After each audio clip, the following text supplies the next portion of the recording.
is the Big O Show. This is the Big O Show. This is the Big O Show.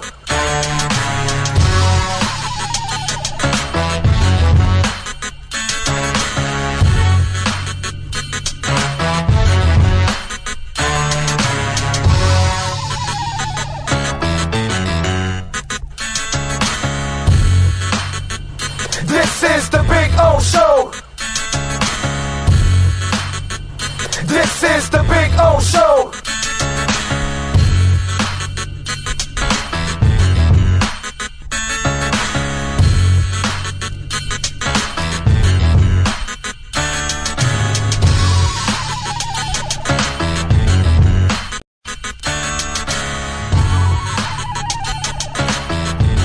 If you're a Miami sports fan, then there's only one store to go to, and that's Caneswear at Miami Fanwear in Davie. They're your one-stop shop for all your Inter Miami CF, Canes, Dolphins, Panthers, and Marlins merchandise. They have hats, t-shirts, game day jerseys, and so much more. Located at 2511 South University Drive in Davie, and open 24/7 online at caneswear.com or intermiamiwear.com. Call them at 954-835-5597. Caneswear, the spot where Inter Miami and all Miami sports fans shop.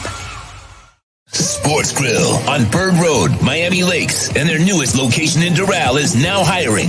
If you're looking to join a great company and South Florida institution, give them a ring or drop an email. Sports Grill is hiring all kinds of positions from hostess to servers, bartenders, or join the kitchen staff to craft some great food for their amazing customers. Please send your resume to m.cruz@sportsgrillmiami.com or call 305-219-5726. That's 305-219-5726. Sports Grill. Good food, good drink, good friends.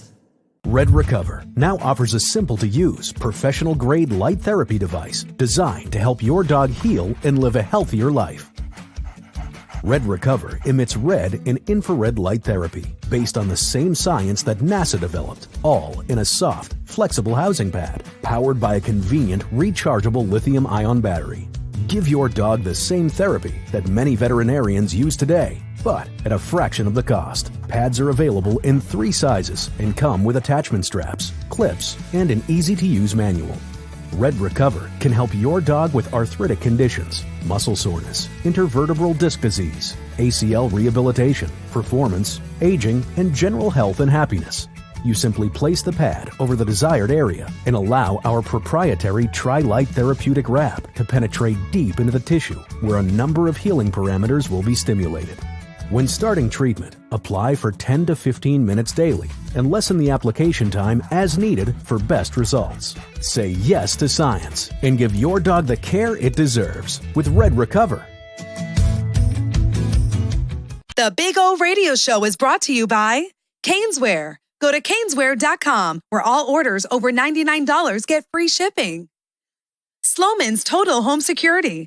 Protect your home with the best in the business. 1-800-ALARM-ME for the company serving America for nearly 100 years. 1-800-ALARM-ME. Tommy B. Butts Jr. Enterprises.com. Licensed roofing contractor. 100% financing is available. Go to Tommy B. Butts Jr. Enterprises.com.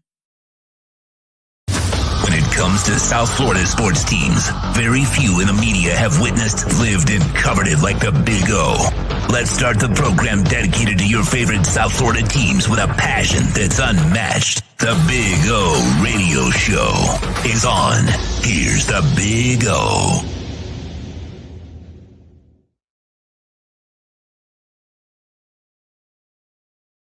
Sir, there we go. Good morning. Yes, sir. Welcome aboard. Hope you all are doing well. Happy 4th of July. It's a blessing, man. Our country, I remember when I was a child, and I remember hitting 1976. And in elementary school, we were doing all kinds of 4th of July celebration stuff and all that because it was our 200th anniversary. 40-something years have passed since. So it's a long, long time. But you know what? Yesterday I was talking to a buddy of mine, and he goes, "You're gonna do a show tomorrow?" He goes, "It's your platform. Why just take it off?" And I'm like, you know what, man? I'm off anyways. I've been off over the weekend. Doesn't matter. I enjoy doing this. I love doing this. I love doing it for all of you out there. And I told them at times I've had many of you over the years that tell me you're going through a tough time. You lost your job. The show has helped you out. You lost somebody you love. You got a divorce. Your dog passed away. All kinds of different things that people go through, and they go through every day of their lives. And today on 4th of July, while we might be celebrating, the country's anniversary, might be people going through some tough times, and maybe the show can help them out. So you never know. And so, listen, I tell you guys all the time, every day that the good Lord allows you to open your eyes, then that's a good day, man. It's a good day. And today's a good day. And I am blessed to be able to be here with you guys, even if it's 4th of July. I'm going to have some fun today, man. I'm going to have some fun with you guys here on the show. We'll talk I got a bunch of things to talk about on the sports side of the calendar. Later on this evening, I'm going to go with the wife over to Fort Lauderdale. Go see the B-52s and some fireworks and stuff like that. I don't know if you guys know that, but in Fort Lauderdale Beach tonight, the B-52s are performing a free concert. I believe it's between 7:30 and 8:45. I believe the concert is, and so we're gonna go down there and go hang out, enjoy the fireworks, and enjoy the B-52s concert. A little Rock Lobster. I wonder if they'll play a little Planet Claire. That's the key right there, because that's, for me, my favorite song of the B-52s. Because as you all know, Planet Claire has pink air. All the trees are red. No one ever dies there. No one has a head. So, you've got to sing about Planet Claire. So I don't know if they will.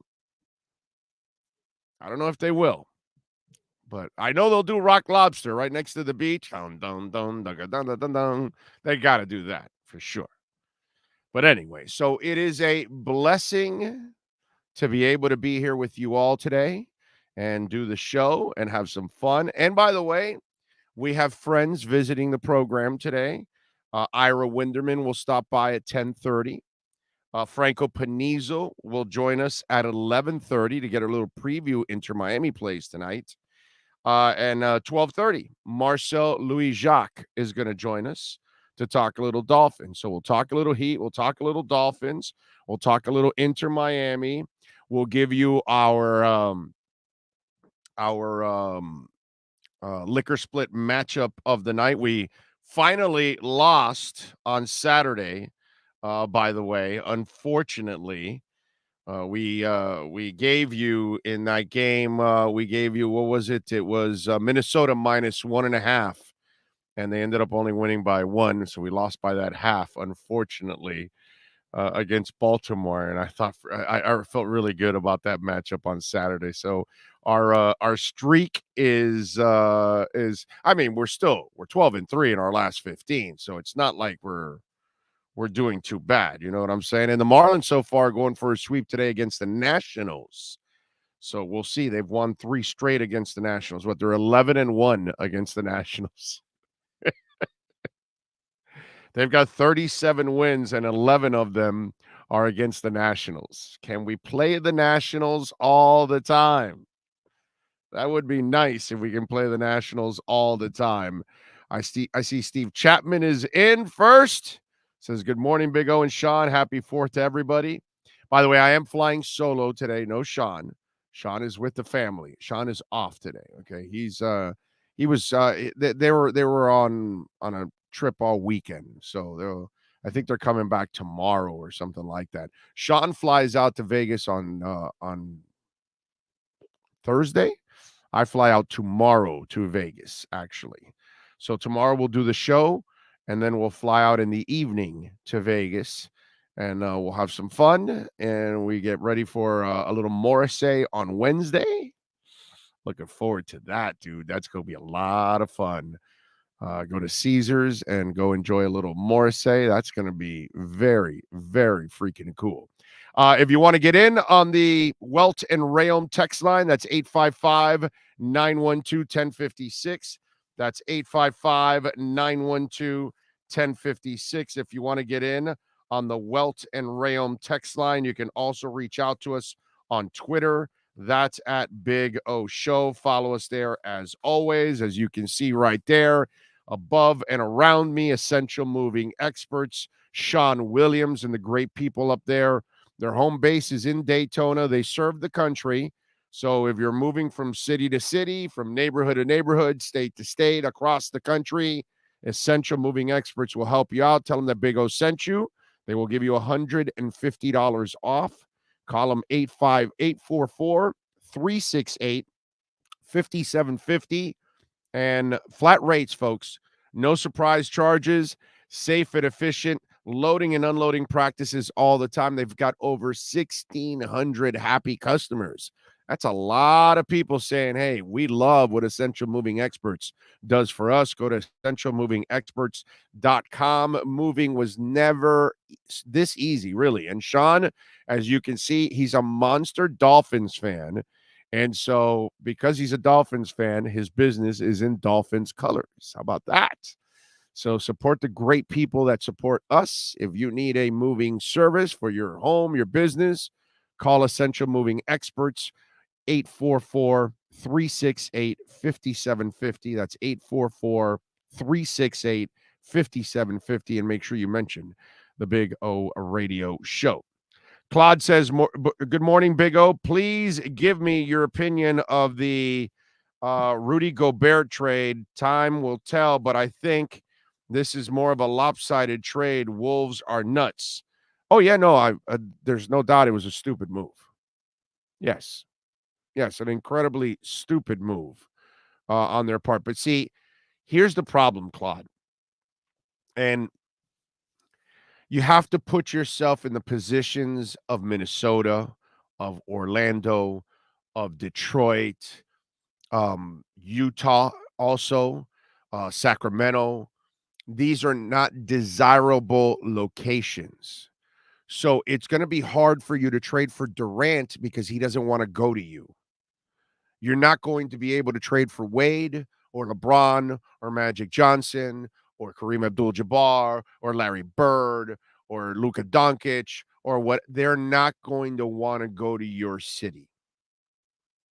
So you have to get crafty, and you either have to be incredibly successful in drafting, like Utah has been over the years. That's why they've been relevant from the Malone Stockton era to now with Donovan.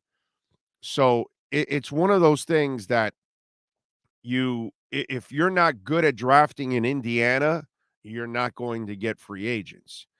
And so you either have to trade or draft them. But the problem is that in today's NBA, the top-notch guys, oh my God, they're not going to allow you to trade them to that place. While Durant has 4 years, he's not going to allow you to trade him to Sacramento, just because Sacramento wants to give them 15 first-rounders and 2 or 3 nice players. Durant's going to go, no, I'm not playing for you guys. So then Sacramento is going to inherit a headache, and they're not going to trade for him. So you have to be crafty. You have to take chances, and sometimes you have to think outside the box. And so somehow or another, they think in Minnesota that the Twin Towers thing works. Well, we'll see. Karl Anthony Towns can shoot. So as long as you have all shooters around Rudy Gobert, maybe it works the way you did, in Orlando. Remember with what's this idiot's name? The center, Dwight Howard. That Van Gundy and Dwight Howard, along with all those shooters, they got to the finals. You remember that? So you might be able to pull something like that off, okay? But that's kind of what it has to be, my brother. You know what I mean? If you're New Orleans, you have to trade or draft the people. And that's why their team is pretty good, because they've been able to trade, draft the players they have. They're not going to be the destination. No. Anthony Davis wanted out. Shaq wants out of Orlando. And by the way, that Magic team was pretty good. That Magic team really didn't need to be broken up. If you got the right coaching and everything, you might have won a lot more with that Magic team. But guess what? Everybody wanted out because nobody ever wants to stay there. So you're right. It's a lopsided trade, but this is what happens when you're in those markets. And that's so you have to look at it that way. You are correct, Claude. It's a lopsided trade, but on the flip side, when you're in those markets, you're screwed, man. You have to make moves like that. It is what it is. Rattled my windows in North Texas last night. Crazy ass neighborhood, 4th of July. Well, we'll see. Was it also gunshots? Because that's what I also hear. I hear fireworks and I hear gunshots. And make sure you have your CBD, man. I got some CBD for the dogs so they can chill out a little bit. Jamie Zorria is in the house. Reminding everybody to smash the like button. Come on, man. Give us a 4th of July smash. Everybody watching. There's 82 on the chat board right now. Come on, let's match the thumbs with the number on the chat board. Come on. A little 4th of July smash is what we need. Pablo says, good morning, Big O. I am of the mindset that anyone in the NBA can pull off a deal for Durant. It's Pat Riley. That said, I'm sure Pat has plan B in case the Nets want too much. Well, the Nets are going to want too much, my brother.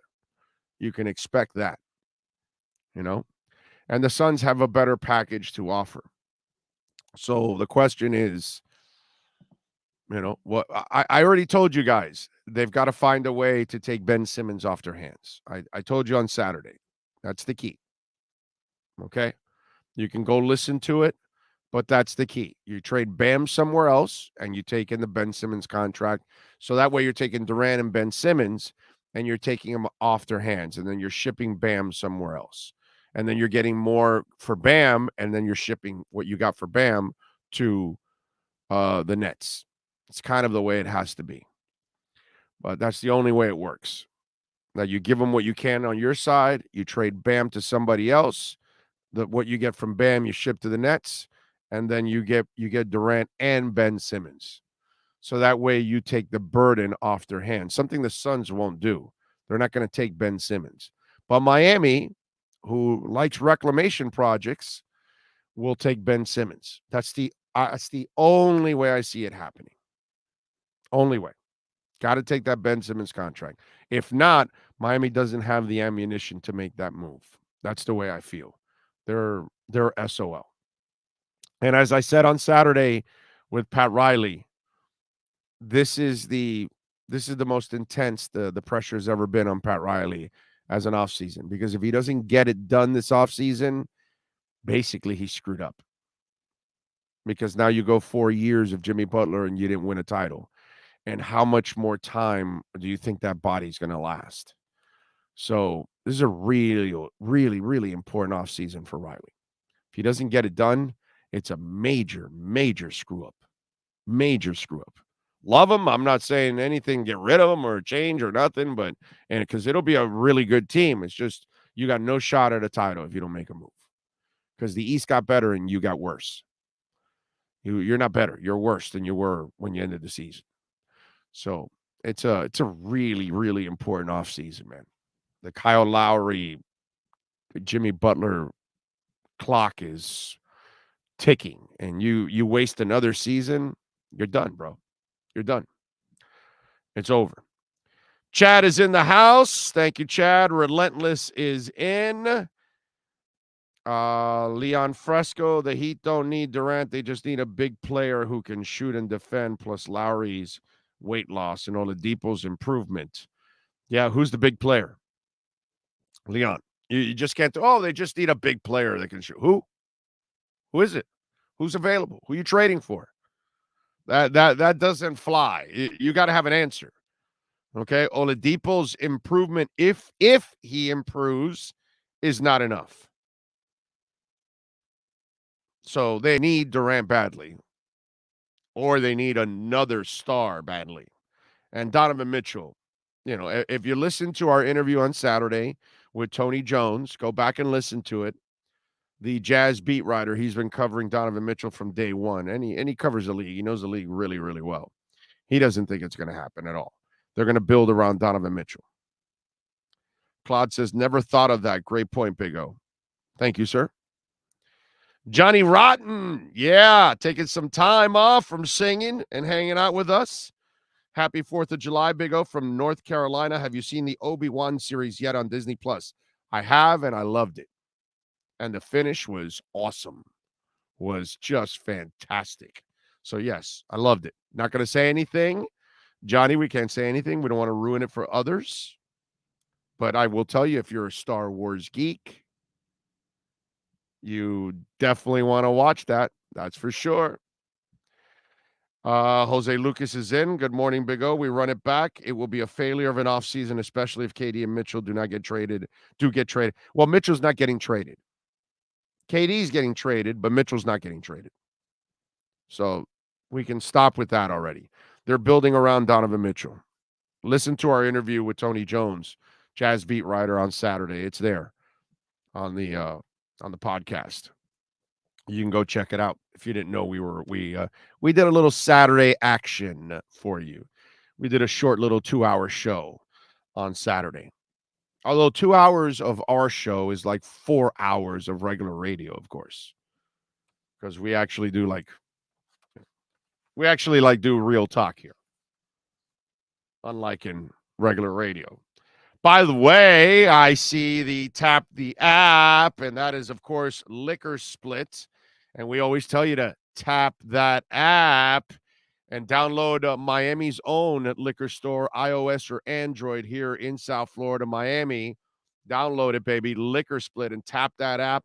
Flat fee of $2.99. It's 4th of July, man. What a great way. Tap that app and celebrate. Get a little beer, a little vodka, a little wine, and some snacks, all kinds of stuff. Go on there, check out the entire menu, and they will deliver it to you. Again, flat fee of $2.99, no hidden charges.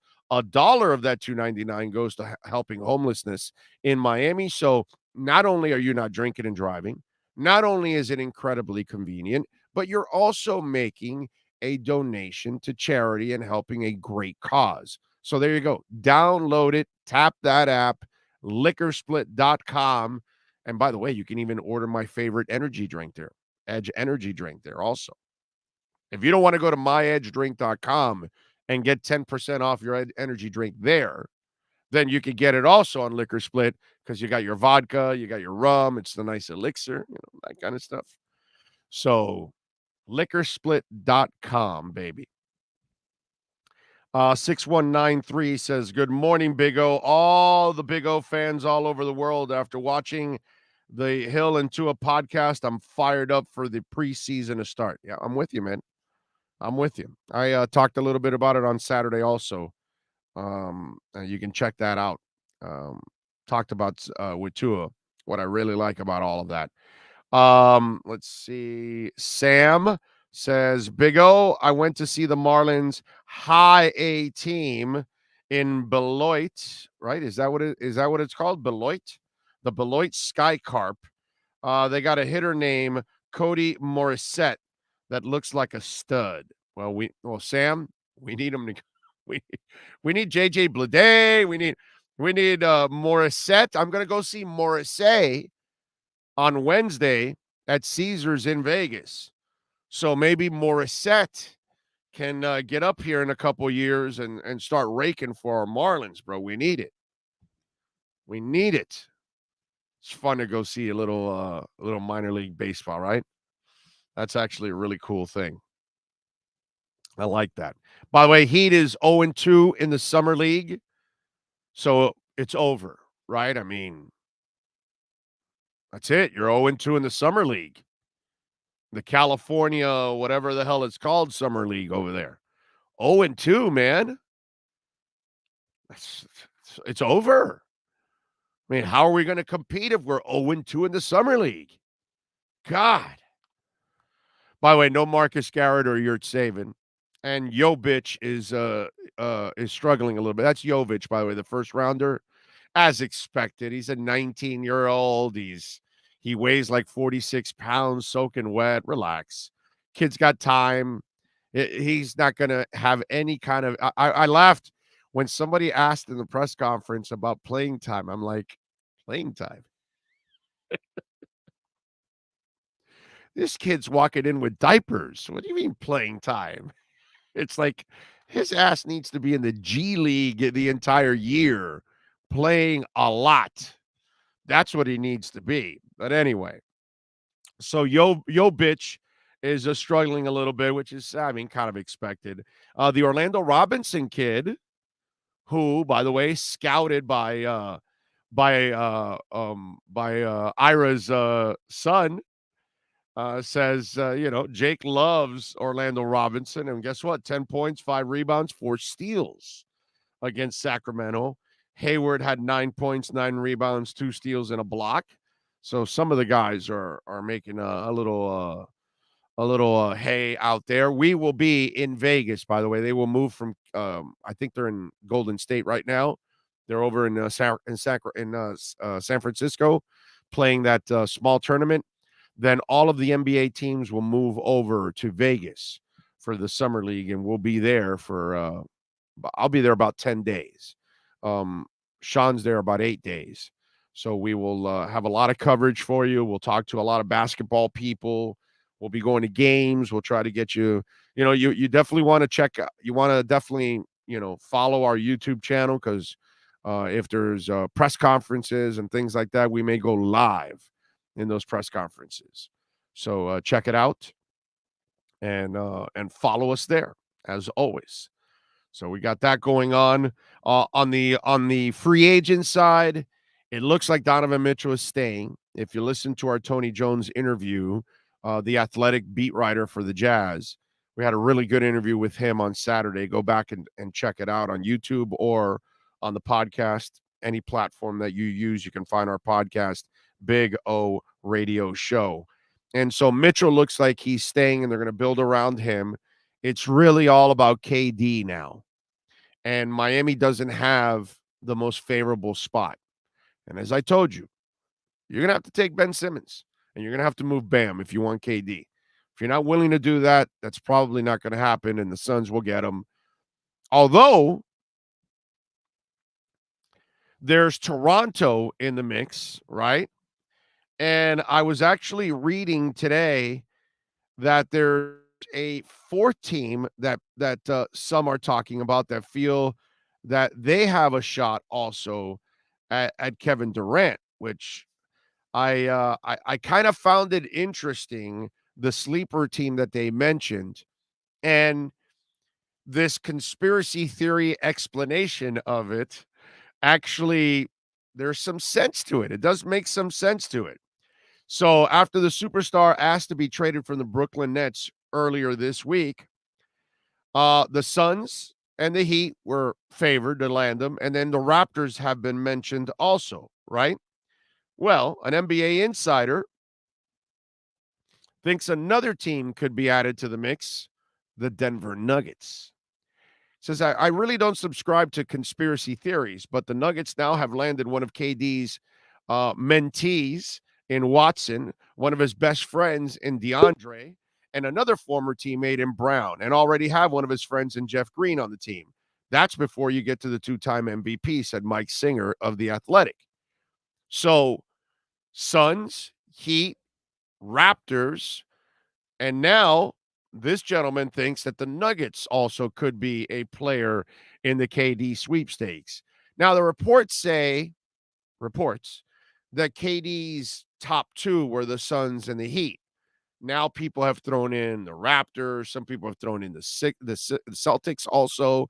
And now this gentleman thinks that the Nuggets also could offer a really sexy package in order to acquire Durant. I mean, listen, man. Most teams, I who was it that brought up that maybe also even the Warriors would also revisit it and entertain it and bring him back, which I got to tell you something. If I'm the Warriors, you just won the championship. you can only get better because you have some young players that actually are part of your mix. And, if Weissman can start getting better, you got Poole, who has played fantastic. Looney's turned into a nice player.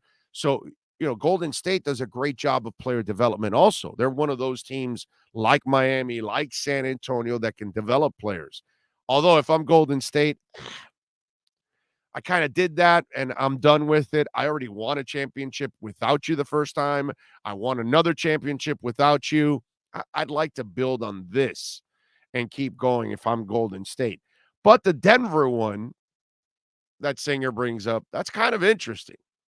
That one is kind of interesting. But we'll see what happens. I mean, from now, for the next couple of days to a week or two while they figure out this complicated-ass deal, because there's going to have to be a third team probably involved in all of the hell. Who knows? Maybe there's a fourth team involved in this crazy-ass, ginormous trade that's going to end up happening. The Rudy Gobert thing put a real damper on everything because the amount of picks and what they paid for that player. And now you're going to trade Kevin Durant, who's 4 times the player of Rudy Gobert, and who plays more of what you need in today's in this league, which is scoring. It's not Gobert's thing. As I told you, I understand what Minnesota was trying to do because they don't have a lot of options. But man, that puts a damper on everything out there. Big time. What you paid for Gobert, can you imagine now what they're going to ask for Durant? They can ask for the world. Somebody's going to step up and give it to him. All right, let's get into a little basketball. We'll make sure that he gets his glasses off and ready to go. Let's talk a little Miami Heat and NBA with our Acura Pembroke Pines Miami Heat and NBA report with the one and only Ira Winderman.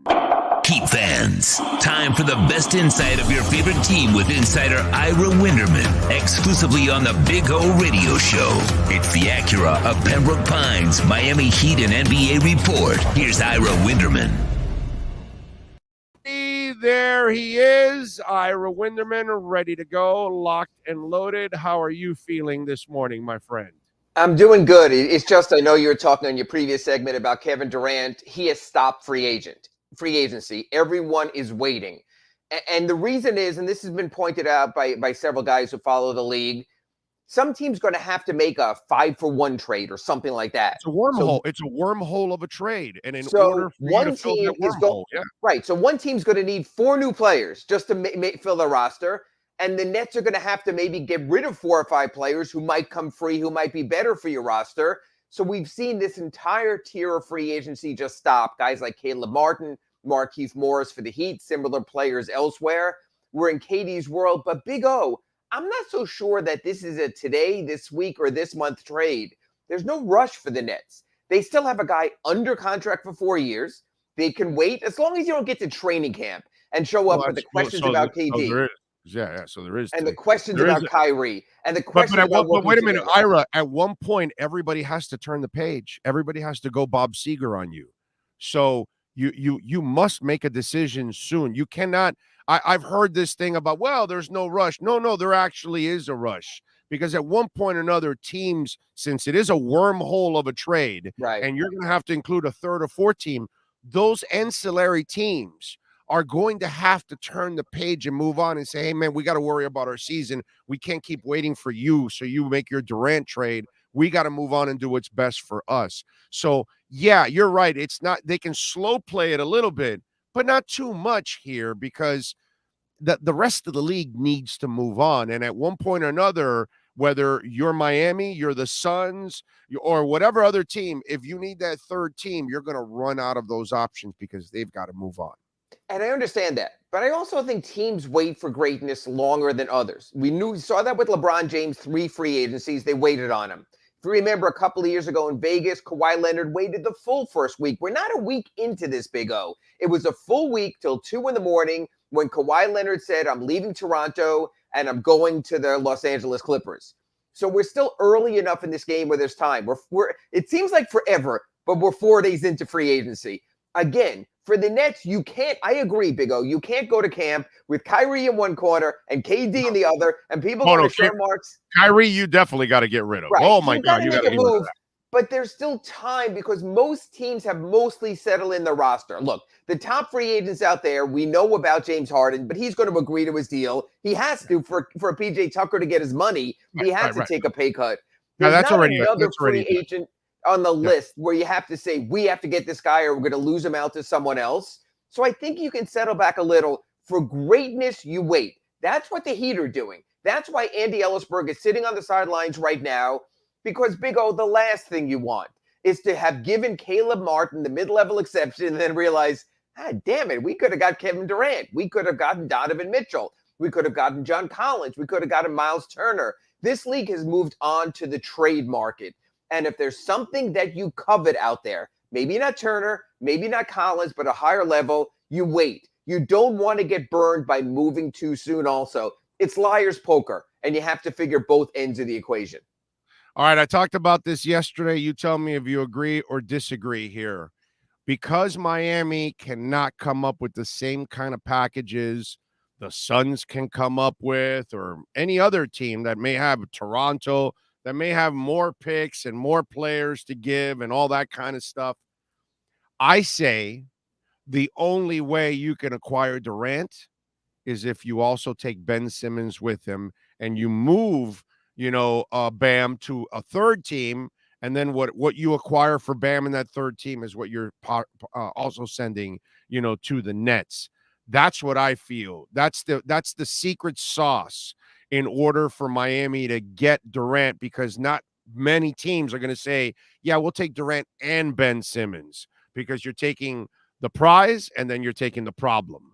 And so this will allow the Nets to get rid of Harden, Kyrie, and Ben Simmons all in one calendar year, which, by the way, is one hell of an accomplishment. Good for them on that.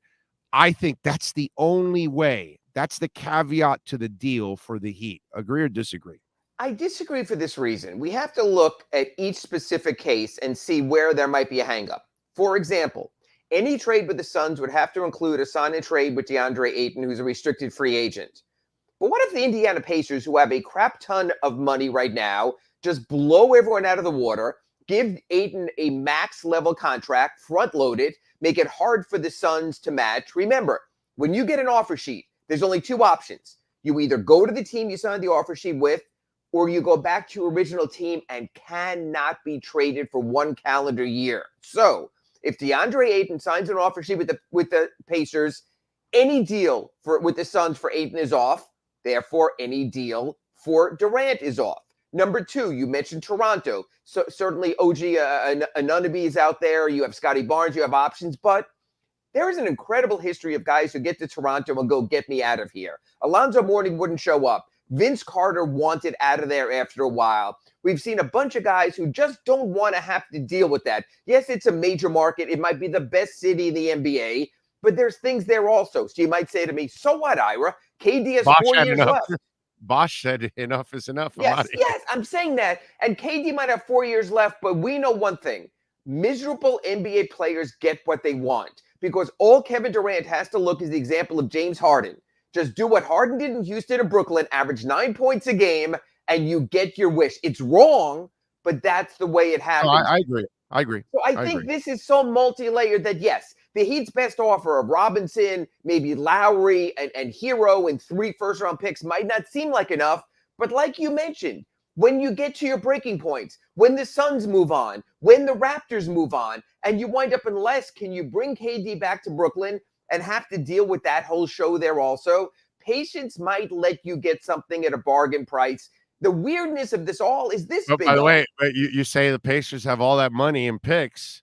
That's where you could trade Bam for a lot of picks. You can move someone away. I think what you're trying to do if you're Andy is keep Butler and Bam and try to get Durant. That's the perfect world. You can move Kyle Lowry somewhere else. I know a guy like Kyle Lowry, if the Lakers, for example, don't get Kyrie Irving, he'd be perfect for them.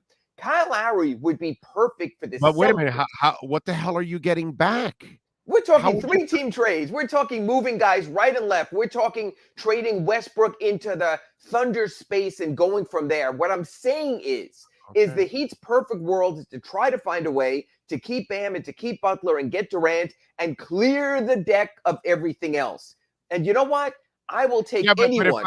But if I tell you I'm getting Durant and I'm getting rid of Bam, what the hell's wrong with that? And if Lowry can come back in shape and you signed Oladipo, oh my God, you've got. Because I think that KD wants to play with Bam a lot. And I think that's why his focus turned south to Miami for the opportunity to play with Bam. So you got a lot of moving parts. All I'm saying is this.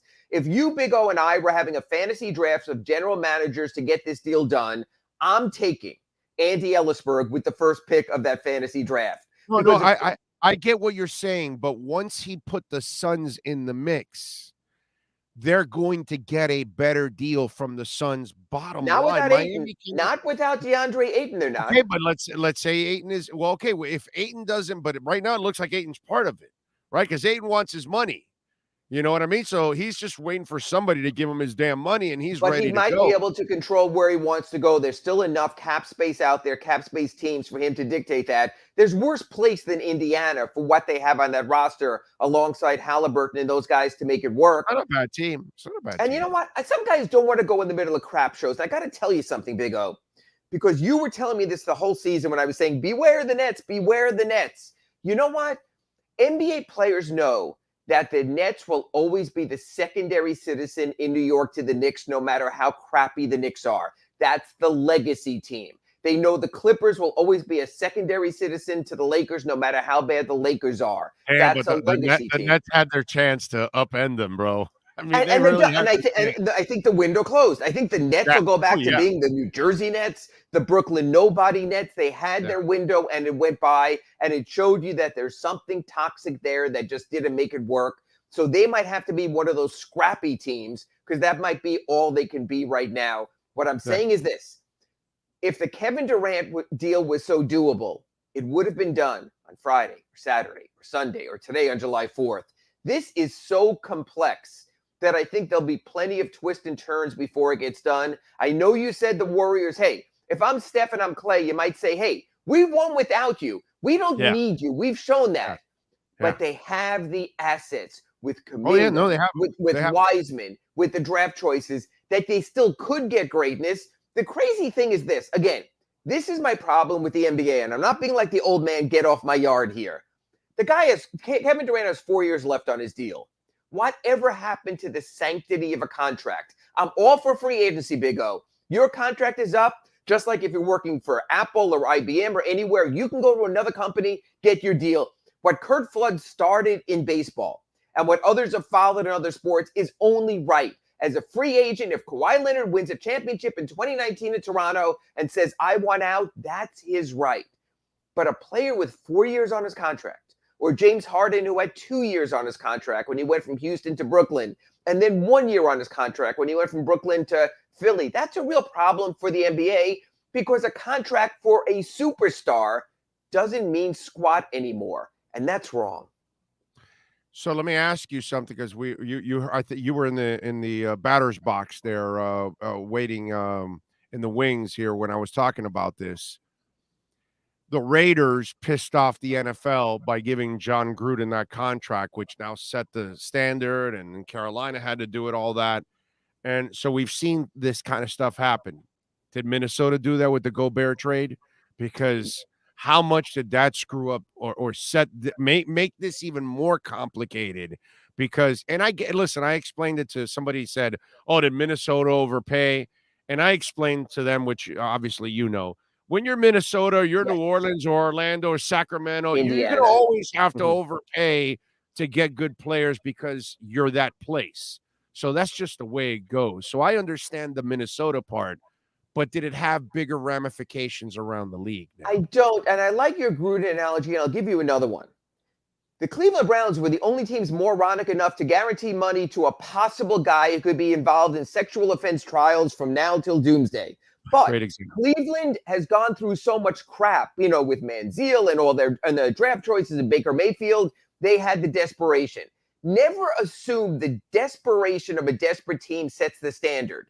Those are the outliers. Like you said, Minnesota's having an ownership change right now. A-Rod is going in there.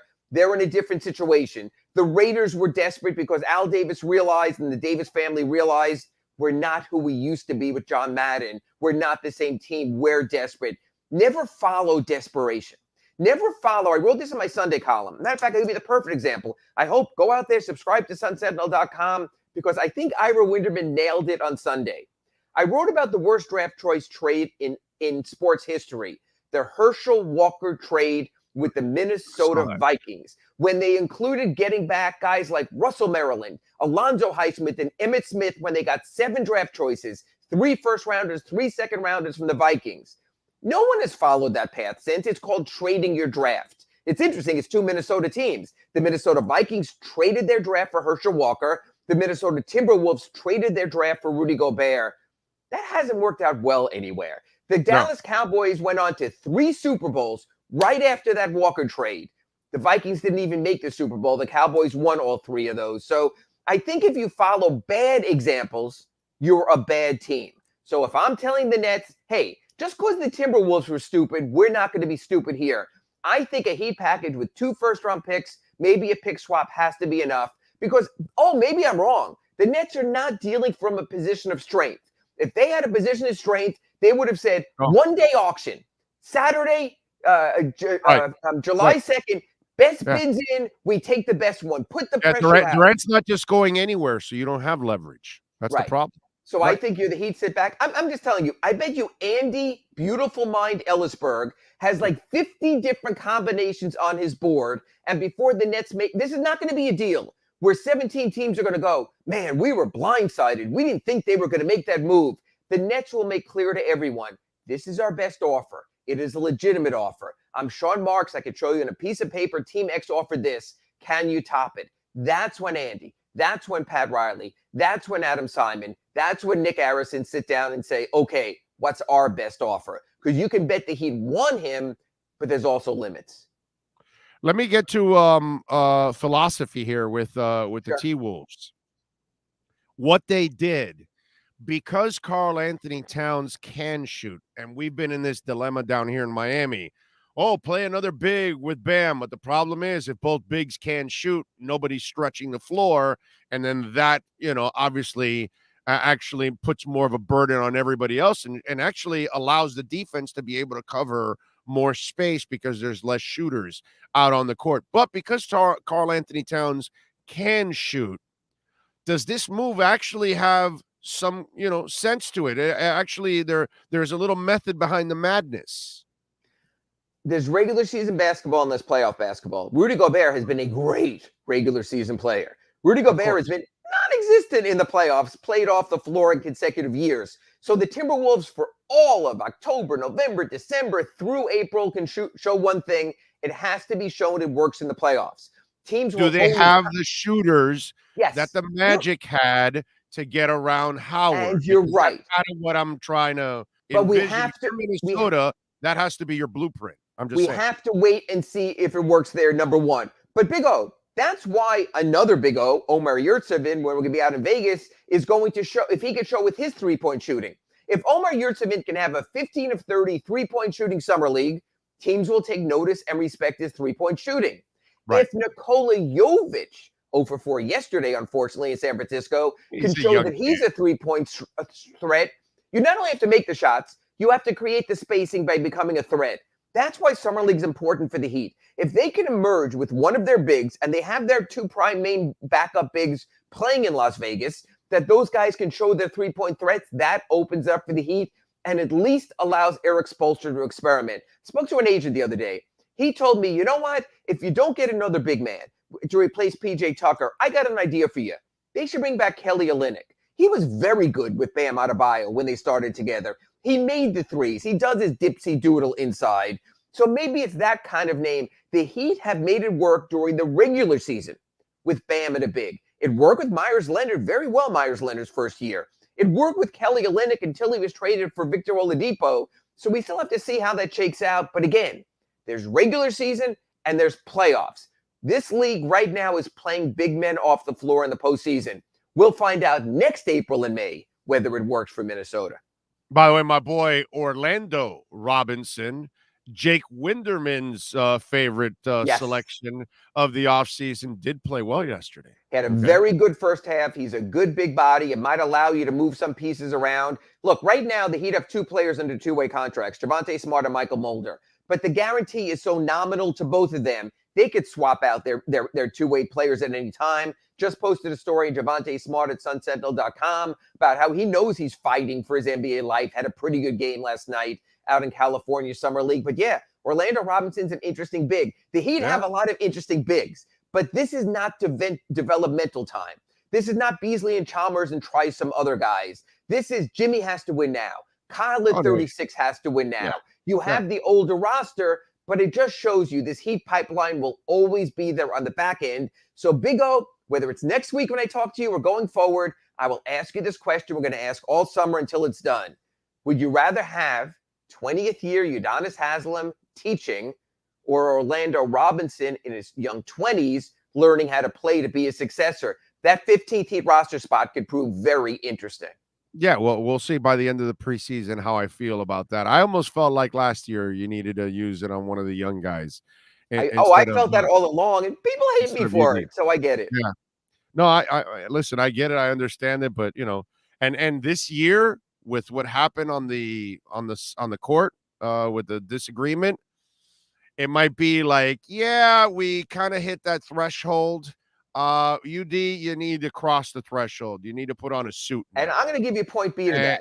And so, that might be something that's Kyle Lowry could become more of a leader then. Then you can tell Kyle Lowry, now like you were in Toronto, you're the unquestioned leader. If Udonis were to move on, at least in the locker room. Udonis will still be around. Zoe is still around. Chris Bosh is still around. You can still contribute plenty on this team just by being around. The Heat legacy guys are always in that gym.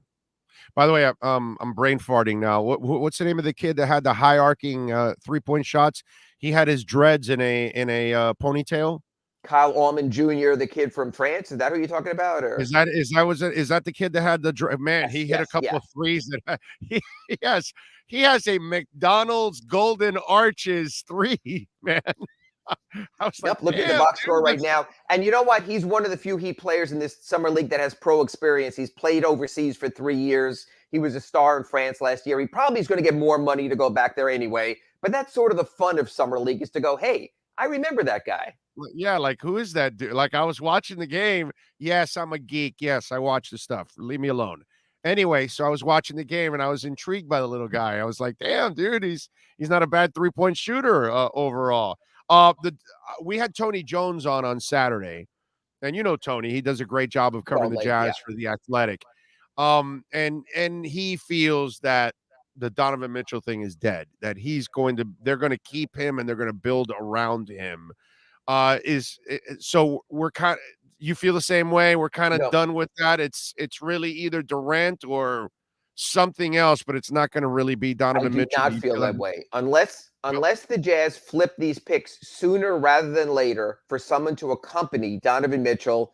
He's going to look around and saying, you're building for the future? I've got to wait till next year's draft? I've got to wait till the draft after that? No, if these picks are flipped for someone else, I get it, and they can be.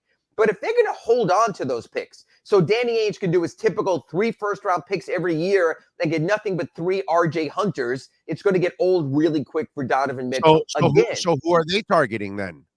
Who are they targeting? Because it's not KD. It could be DeAndre Ayton in a sign and trade. It could be that's their big guy, who is much more of an offensive threat than Rudy Gobert. He has more of an offensive package that he wasn't allowed to show as much with the Suns. So maybe they're another guy. Think about that. They then short circuit the Nets by making a trade for DeAndre Ayton. All of a sudden, the Nets don't have the landing spot with the Suns. So there's a lot of moving parts. That's why it's interesting, Big O. Wow, that's now that you brought that up, I mean, you more importantly, you screw the Nets the Suns. That's why in your own conference if you're Utah. Wow. And I know that you want to get the trade done so you can spend a 3-hour show talking about it, but that's why you have to be patient. Because if there is a Donovan Mitchell trade in August or September, you have to wait it out. You put on your board at 601 Biscayne the players you think might be available and how they impact your team. Right now, Kevin Durant's number one. I think number two is Donovan Mitchell. And you say to yourself, can I go with what I have now and exhibit the patience to wait out something better? Like I wrote at the Sun Sentinel yesterday. Victor Oladipo can't be traded till midseason. Dwayne Dedmon can't be traded till midseason. But they can be traded then. So can you buy enough time with Jimmy Butler, Bam Adebayo, Kyle Lowry, Duncan Robinson, Max Strus to have a good record by midseason and make your move then? I say yes. You're also risking injury, my friend. And that's not that you're rolling the dice at that point. I understand, but if other guys become free by midseason, and if something happens, he's not healthy. But Big O, at midseason, you have an $18 million Robinson trade, salary to trade, I'm not arguing an with $11 million Oladipo salary to trade, a $5 million Dwayne Dedmon salary to trade. Like the Chinese restaurant, you got a poo-poo platter. I can give you this. I can move this in there. I can do that. So I think the Heat are also preparing for something a little bit down the road. And I know the one thing Heat fans don't have and Heat Nation doesn't have is patience. Sorry, It's only July 4th. Okay, so Durant's plan A, and you think maybe Donovan Mitchell will be plan B. I think Donovan Mitchell's plan B, and I think plan C is a big to play with Bam, like John Collins or Miles Turner. There still are players available. All right. I kind of like Miles Turner because he's kind of been a little up and down over there. But his game, and if they get him here, I think he can really be an asset for Miami because he can shoot the three. They'll get him to shoot the three. Yeah, they'll get him to shoot, and he's long, which obviously Riley loves that shit. You know what I'm saying? So it's just one of those. So that's what I was going to ask you, that if plan A, I don't think I'm with Tony on this. I think they're going to keep him and build around him because the signal you would send to your fans if you get rid of your top two stars, that's a bad look. But it's about player empowerment, Big O. And if he doesn't want to be there, I get that. So if he pulls a Durant, if he pulls a Harden, maybe subtly, Goran Dragic, the nicest human being in the world, forced his way out of the Suns. Goran Dragic doesn't know dirty words, and he forced his way out of the Suns. So anyone in this league, even with time on your contract, can, because we've seen it time and again. Well, he's a bull now. How about that? I think that's a bunch of bull whatever. All right. What are you working on the Sun Sentinel so folks can check you out? I just posted my story on Javonte Smart and how you've got to work your ass off in summer league if you expect to be back in training camp, even on a two-way, and how he knows that it could be a case of spots wide open if you traded Tyler Hero. He knows it could be a case if you bring in a Donovan Mitchell of his spot is gone. So he realizes what's at stake. Later today, I'm going to post a free agency update, sort of saying what the Heat have to put into play right now, what they have to put into play down the road. There you go. Follow him on Twitter at Ira Heatbeat. He is Ira Winderman. And catch him twice a week here doing the accurate Pembroke Pines Miami Heat report. I'll see you in Vegas in a few days, my friend. You be good. And then next accurate Pembroke Pines report, we'll talk about Heat acquisition, Kevin Durant, or Donovan Mitchell, or John Collins. I'll try to give you something, my friend. Thank you, Big O. You got it. There you go. Ira Winderman. You got to love it. Thank you, Ira. Appreciate you. There we go. There's no need to drive around South Florida wasting valuable time looking for a new or certified pre-owned Acura. Go to the #1 volume sales dealership in the Southeast United States. Craig Zinn's Acura of Pembroke Pines. Purchase with pace and space in a dealership tailored to your needs. From home buying to providing that personal touch. Contact the 2020 Satisfaction Award winner Craig Zinn's Acura of Pembroke Pines. 888-776-5123. That's 888-776-5123. Or visit them at 15601 Pines Boulevard in Pembroke Pines. You've been listening to the Acura of Pembroke Pines Miami Heat and NBA report with Ira Winderman. When you're looking for award-winning service and great deals from the #1 volume Acura sales dealership in the Southeast United States, you go to Craig Zinn Acura of Pembroke Pines at 15601 Pines Boulevard in Pembroke Pines. Oh, great. You have a doorbell camera. Now you have a front row seat to your house getting robbed. They're breaking into my house! Ooh, there goes the TV. I'm sure it'll turn up at the pawn shop. No, not the TV! Just because you can see them, that doesn't mean you can stop them. With Slogans, you get 24-hour monitoring, a free home security system, and professional installation. Plus, for doorbell camera, one that'll actually work for you. Get out of my house! house! Call 1-800-ALARM-ME. There you go. Thank you all. Thanks to Ira Winderman, as always. 1-800-ALARM-ME. That's 1-800-ALARM-ME. Tell them that Big O sent you. We will give you a free doorbell camera. 1-800-ALARM-ME when you call the great folks at Sloman's Home Security. And when you use our low-cost central station monitoring, by the way, and our professional installation, we will give you a LED touchscreen pad, a motion detector, 3-arm doors, and a backup battery, folks. So get the alarm that protects my home, that protects Sean's home, and many. We've been protecting Americans for over 100 years at Sloman's in 14 different states. So call them, 1-800-ALARM-ME. And we thank Ira. Franco Penizzo will join us in hour number 2 at 11:30. So we'll have a little fun with him. Marlins, by the way, will get it going at 11:05. 11:05. So, figured if we're going to do that at 11:05, then I don't know, maybe we should do something called the liquor split matchup of the day. It's time to tap that app. And no one loves to tap that app like the Big O. Here's the liquor split matchup of the night.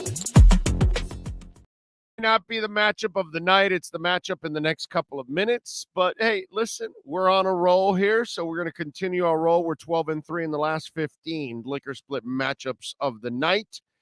And yesterday, they defeated the Nationals once again, 7-4. So they've won 3 in a row. They are going for the sweep today. They're 11-1 versus the Nationals. It starts at 11:05. Braxton Garrett is on the mound, toeing the slab, 1-3, a 5.24 ERA. Patrick Corbin for the Nationals. He's 4-10 and a 6.06 ERA. The line, Miami is favored by a 1.5. Washington and Miami over and under is 9.5 runs. They scored 11 yesterday. Washington is plus 100 and Miami is minus 120 in the money line. Money line's not too bad considering it. But I'm going to lay the 1.5. I'm going to lay the 1.5.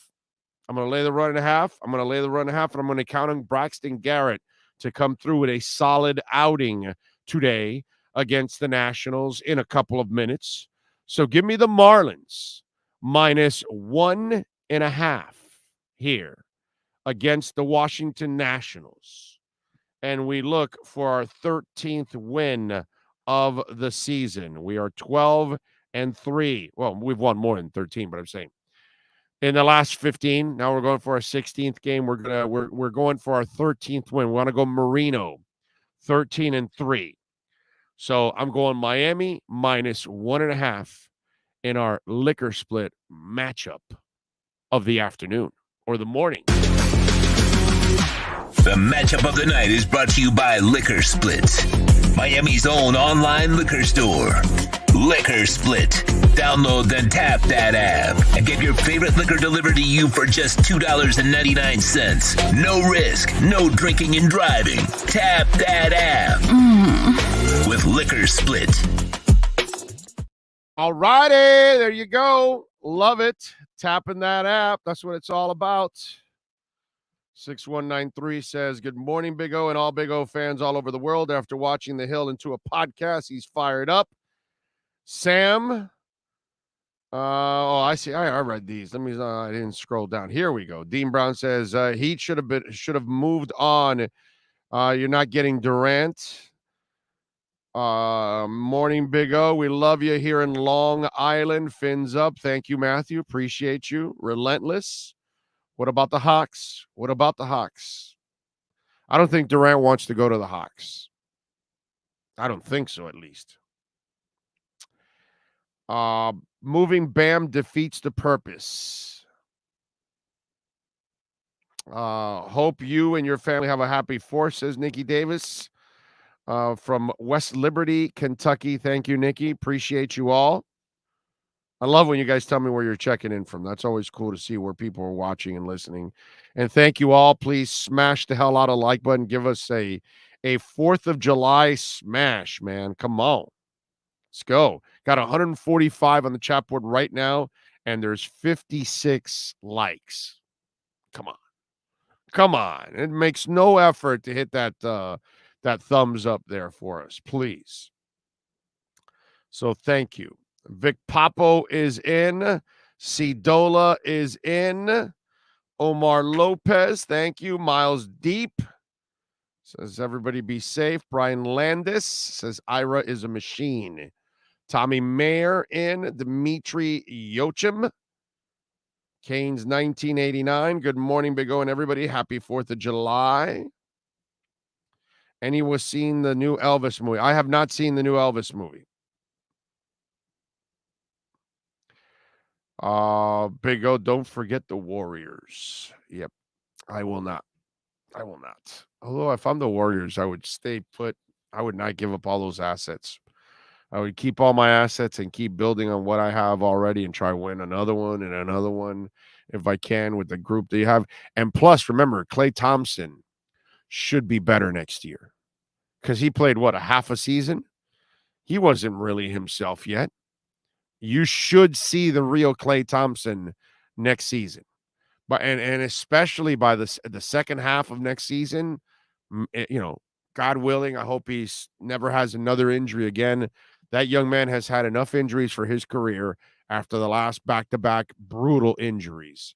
So I am really rooting for him to stay healthy and go have just to finish out his great career because that's what he needs to do. He needs to finish out his career so he can go into the Hall of Fame because that's what Klay Thompson deserves. So I hope he has, all the health in the world because we lose as basketball fans when Klay Thompson isn't Klay Thompson. And this year they won the championship without Klay being himself. That's scary. Next year you add a Klay Thompson and then, the real Klay Thompson. And then these young guys get better. I would not make the move for Durant if I'm Golden State. I've proven I can win without him twice now.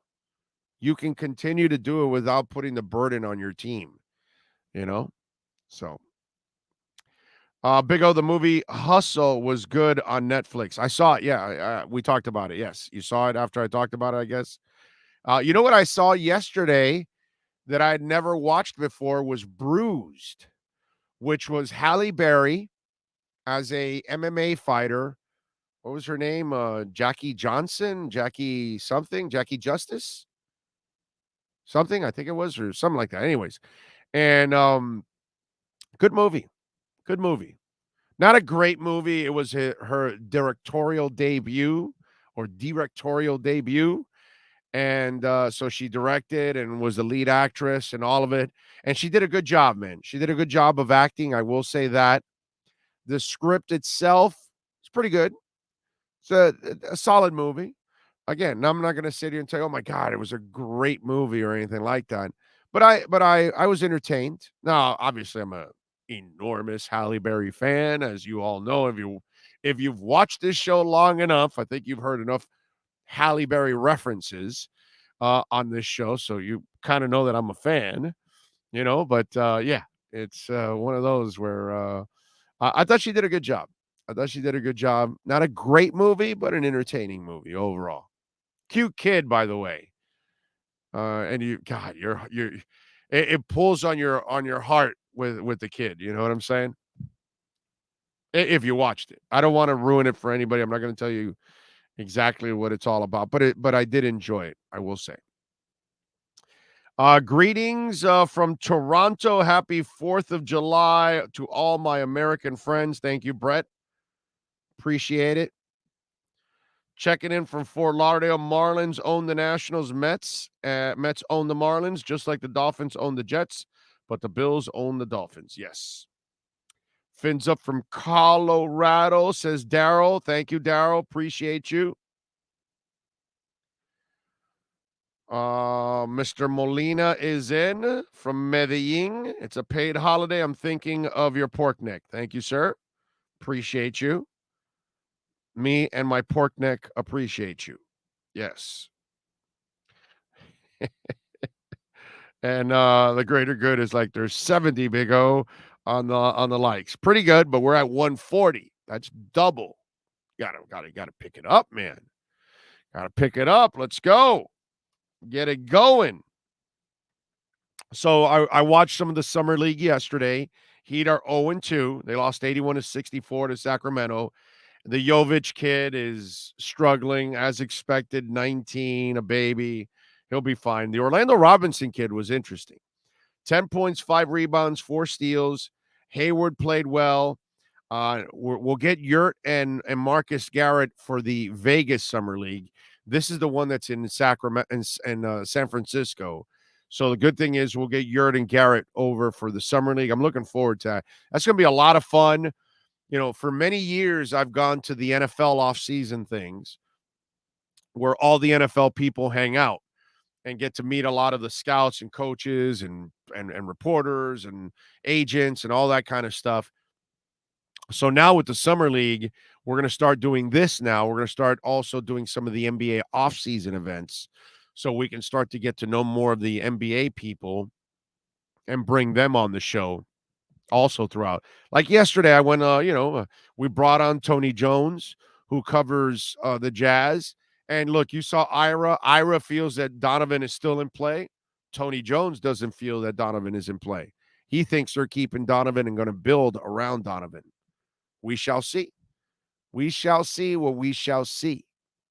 But I do get the feeling I'm going to lean on Tony's side on this one. I get the feeling that they're not moving Donovan because there is no talk of trying to move him. Not from him, not from the team, not from any reporter, nothing. All there is all the moves around him. And I kind of get the feeling they sat down and talked with him and told him, hey, we're going to move Gobert and we're going to restructure this team around you. But we're not rebuilding. We're going to retool around you. That's what I think they're doing. But remember, they're Utah. So they just can't go out and sign free agents because free agents don't want to go to Utah. You have to trade or draft them. So I think there are moves to be made. We just have to kind of wait for them. And I would imagine that Donovan Mitchell has been part of this mix. I mean, if you're Danny Ainge, it makes no sense that you're going there to take over. What, you're not going to communicate with your star? Of course you are. So I think they're keeping Mitchell. So, and here's the worst part about it all. If you don't get Durant, I don't know how you can label this a successful season for the Miami Heat. They're going to have a good year. They're going to have a good team, but they're not going to be better than this past season. And this season wasn't good enough to get you to the finals. And next year, the East is better. So it sucks. Okay, I'm going to look forward to the season and all of that, but I will know that the end game will not be a title. That there's really no shot at you winning a title. And that's the sad part about it. That's the sad part. So there's a ton of pressure. Riley has got to win. Has to win this offseason is what I'm talking about. He has to get another star for Jimmy. If he doesn't, bad offseason for the Miami Heat. All right, 855-912-1056. If you want to get in on the Welt and Rayom text line, that's 855-912-1056. If you want to get in on the Welt and Rayom text line, you can also reach out to us on Twitter. That's at Big O Show. What's it called? And by the way, this morning I saw a weird pump with the market, with the crypto market. Everything is in the green, which makes no sense whatsoever. This is one of those fake pumps. Bitcoin's up 4.5%, climb back over 20,000. The Centraland's up 6%. Like, it's crazy. Polkadot's up 4%. Engine Coin's up 7%. You know, a bunch of coins are up. And this is a fake pump, man. This is a fake pump. Gas prices are still brutal. We still have a war going on. There's a whole bunch of issues still going on in the crypto market with 3 Arrows and everything that happened with Luna and now Voyager and Celsius. Obviously, that's a disaster. So I do not fall for this. We're in a buying zone, I think, for the next 6 to 9 months. That's what I think. I think we're not going to have any kind of pump till sometime next year at this point, because until we can get all of our fiscal issues solved, and that's not gonna be for a while. So any of you out there are watching this pump, don't do anything. Just let it go. Let it go, because it's going to come back down. That's what I think, at least. That's just me. I think we're still in a great buying zone right now for the next 6 to 9 months. Absolutely buying zone. Scooping up that Bitcoin and that Ethereum left and right, my friends. Left and right.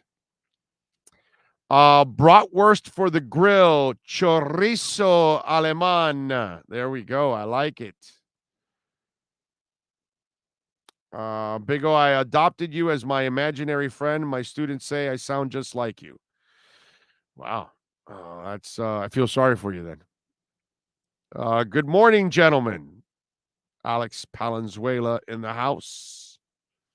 Greater Good says, slow roasting lechon on my Weber barbecue grill. Smoked with oak. I like it. I like it. When I go to the combine, I like going to the Weber Grill. The Weber Grill has restaurants, actually, right? I'm pretty sure it's called the Weber Grill or whatever. They're in Indy. And I every time I go there, I go to that Weber Grill at least once a year. And when I go, I always have the brisket. They do a really good job with their brisket there. And it's just brisket is just one of those blessings from the good Lord. I love brisket, man. Oh, and I got to deal with the gout, right? So it's like one of those where I got to like treat myself. I can't eat it every day, so I actually haven't had any meat for almost 2 weeks now.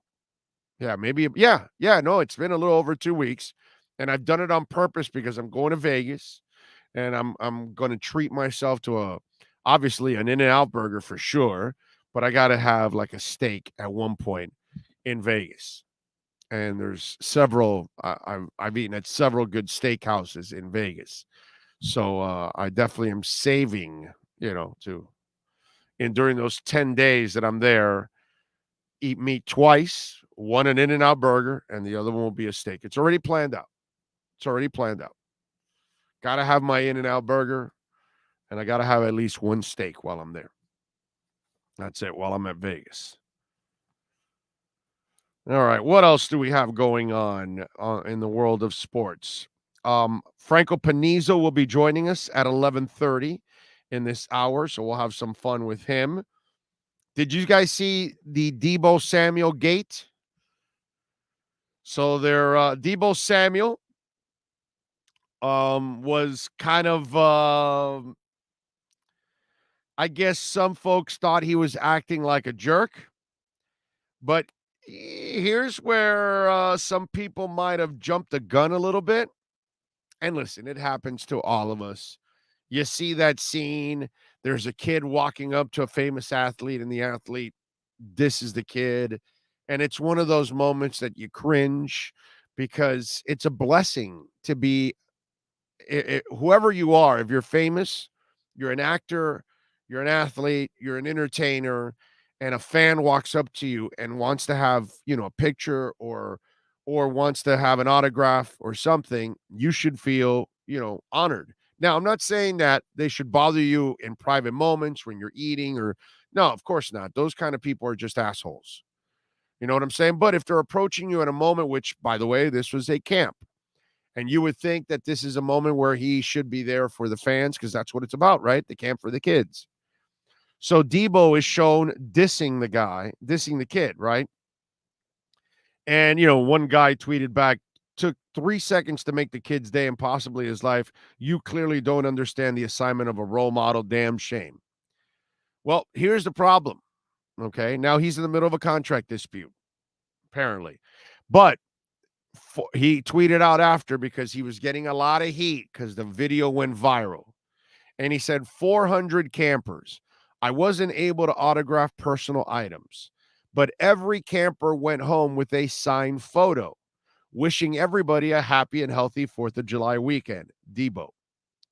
So he did sign a picture and gave it to all the campers. And in a way, you have to understand his point. Because if you're in this camp and you're there to, run the camp and teach the kids and all that kind of stuff, you don't have time when there's 400 kids and let's also play the game. Because you and I weren't born yesterday. And you and I, most of you at least, I know I'm not, but most of you aren't naive to know what's going on. You have a bunch of these parents that want the signature of Deebo more than the kid to make money or whatever to sell. And they go and they abuse. They don't take just one item. And they'll have you sign one item. And because there's 400 kids, then they'll loop around and hit you with another item again. And because you're just signing, you're not paying attention to the faces. And you don't know what you're signing. And then there's the dad, the manipulative dad, getting the kid to sign 2 or 3 cards and a shirt and a hat and this and that. And all because he wants to go make money. You and I know that a lot of that goes on. So Deebo controlled it, where then he signed he autographed a picture, and that was part of the camp where every kid got that one picture. So it was organized, it was thorough, and it was done the right way, where he was able to focus on the camp and do all the functions of the camp. And then they all got their little, package at the end, the little, gift basket or whatever. And they had a Deebo signed picture inside of it. So no kid left without a signature.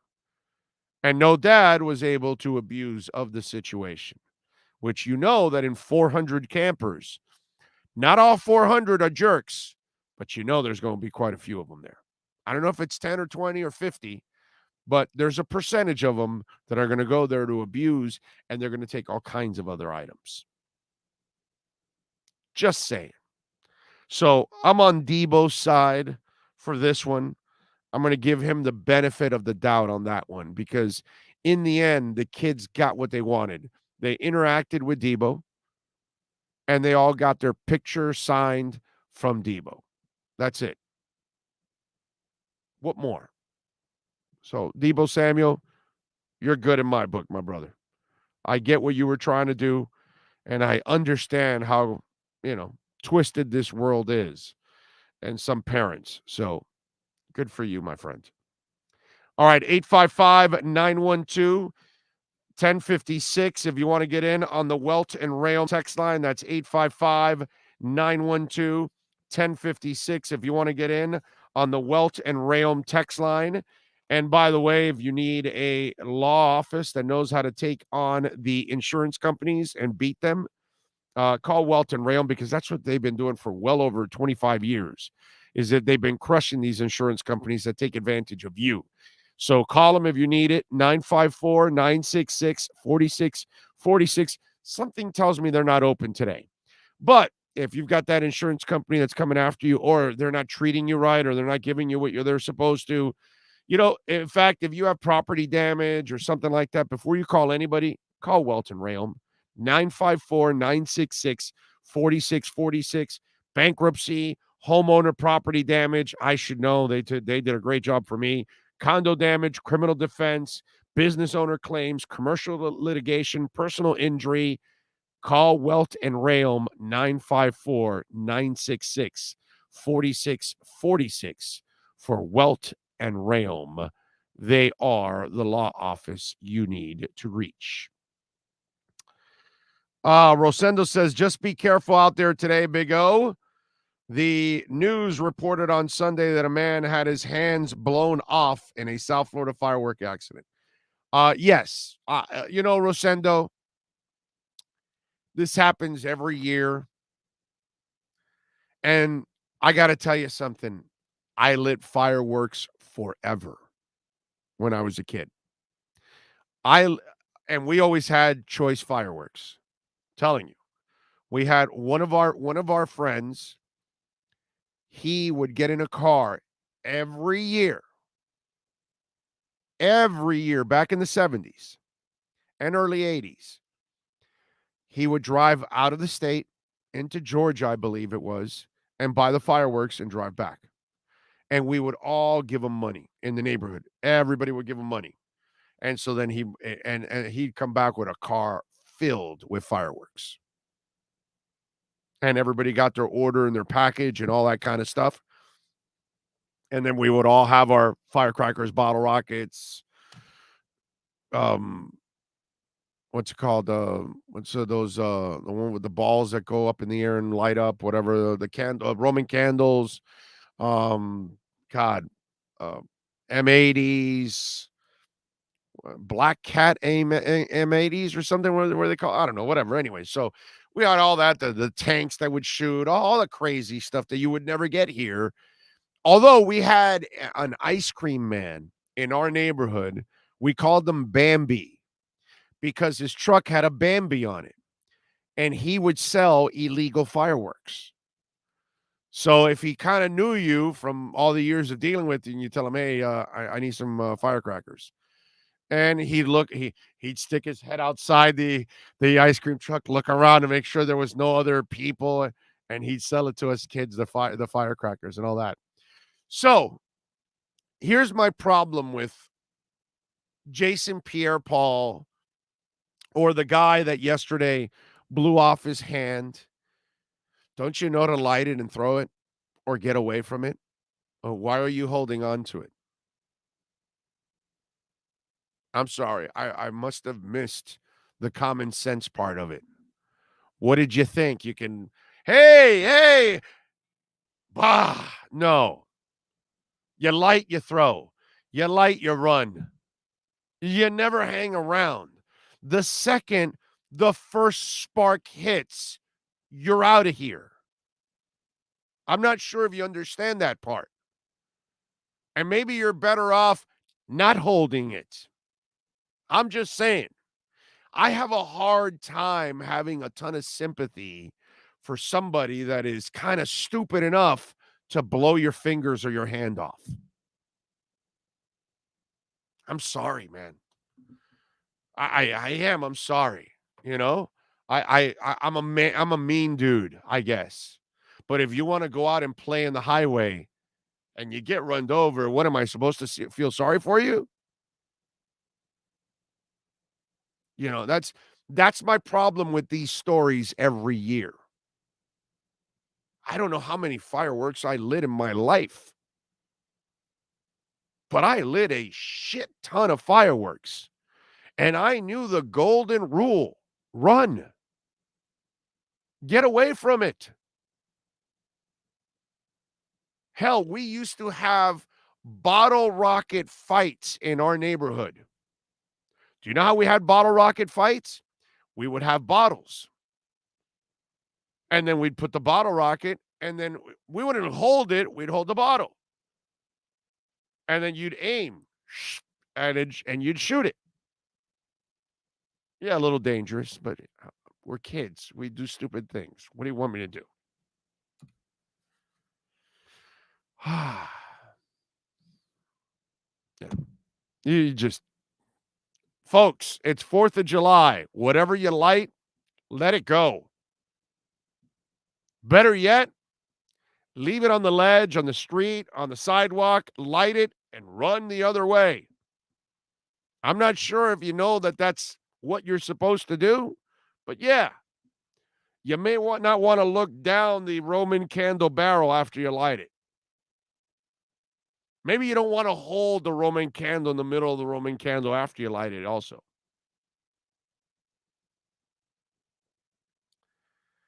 Damn. Some folks, I gotta tell you, some folks, they lack that common sense. What can I tell you? Brian says, oh no, he's talking to Greater Good. Big O, did you guys have the cannon firecrackers back in the day, mini explosives? Yeah, oh yeah, definitely. We had them all, man. Oh, we had a Bambi on our block too. However, he was a she and she sold something else.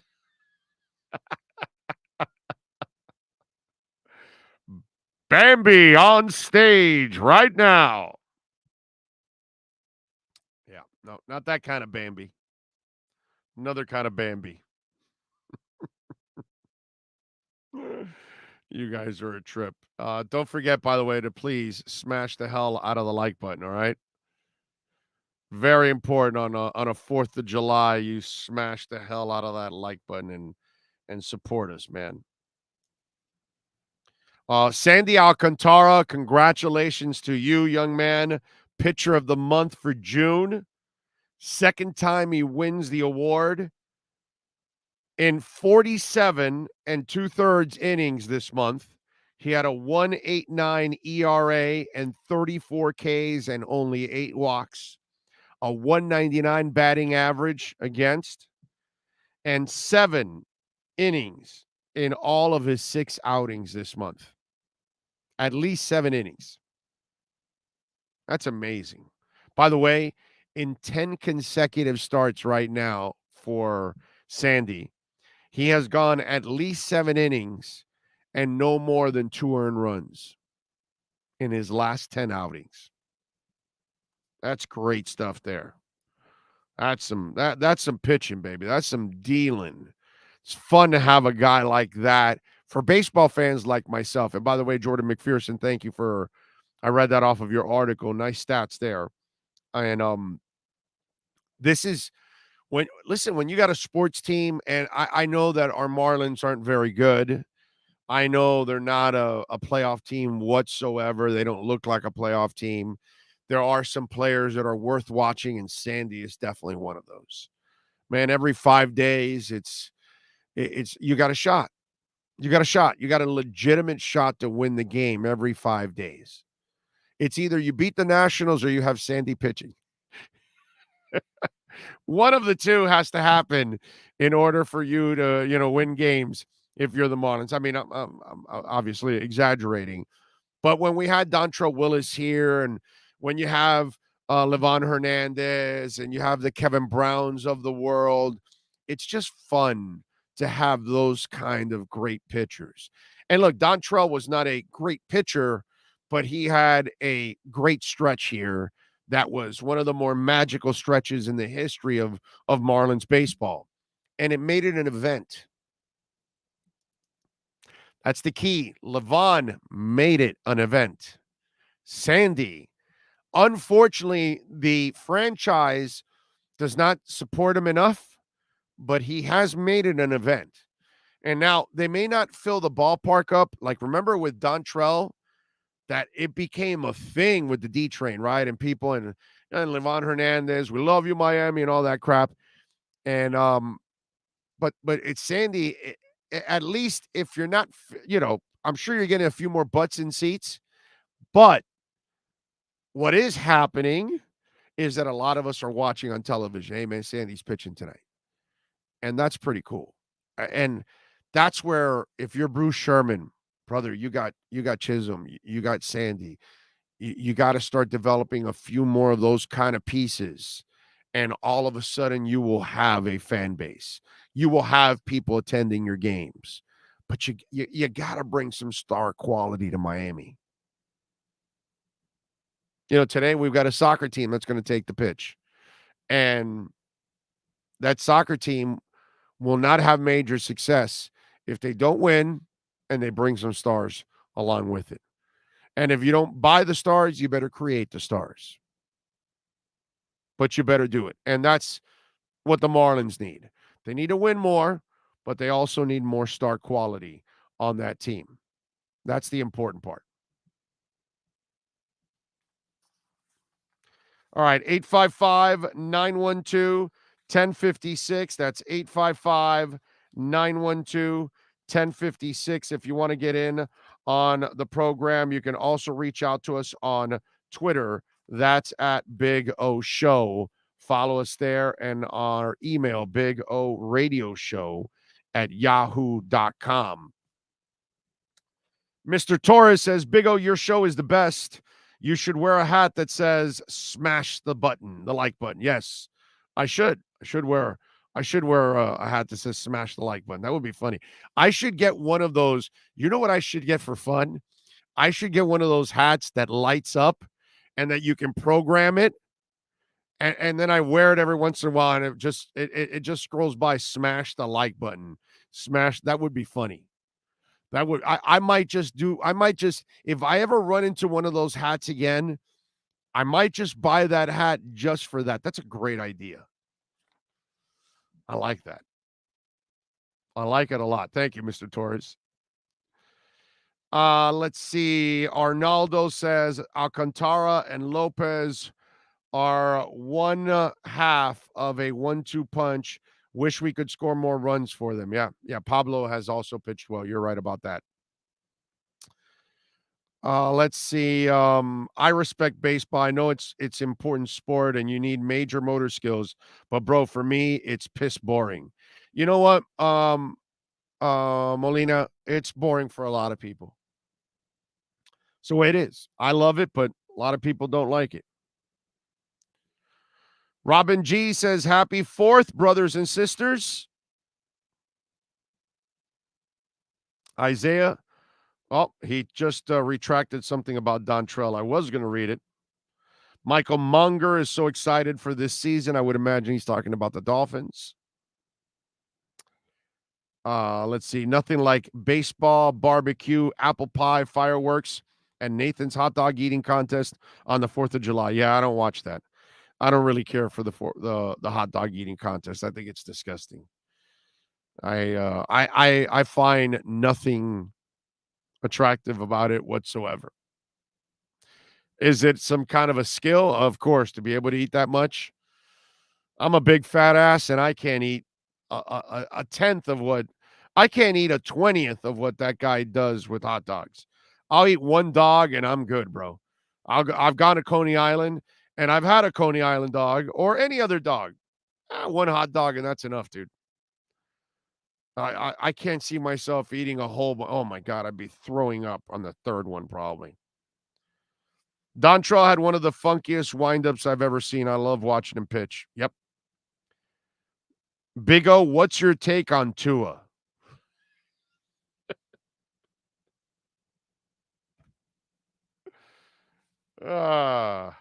Josh, my brother, you're on our platform right now. All you got to do is just go back. We don't repeat segments here, my brother, okay? I think I've talked a lot about Tua. You can go back and check out why I'm probably the most supportive person on the planet of Tua, except for his parents, of course, and his agent or somebody like that.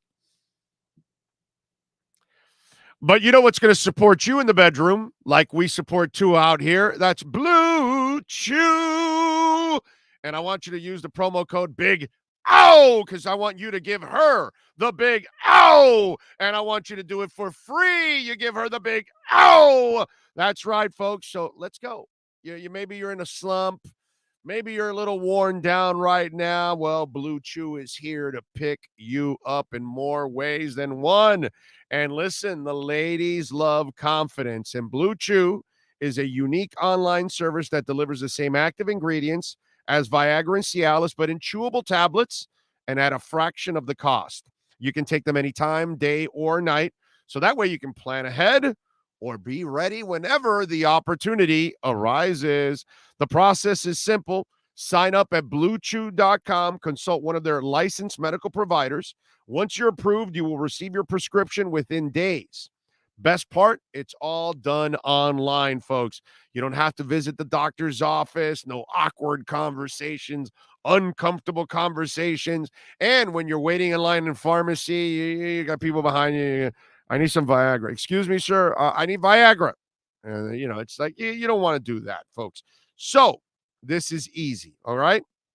Blue Chew tablets are made in the USA, prepared and shipped to you directly to your door in a discreet package, all right? All you got to do right now Listen, this will get you excited when you see the postman. The ladies are going to love it because your wife, your girlfriend, they're going to love that confidence that you display.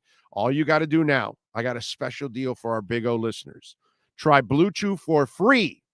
Free. Okay? All you need is to use the promo code Big O at checkout, and all you're going to do is pay $5 for shipping. $5. You'll get a free month. $5 shipping.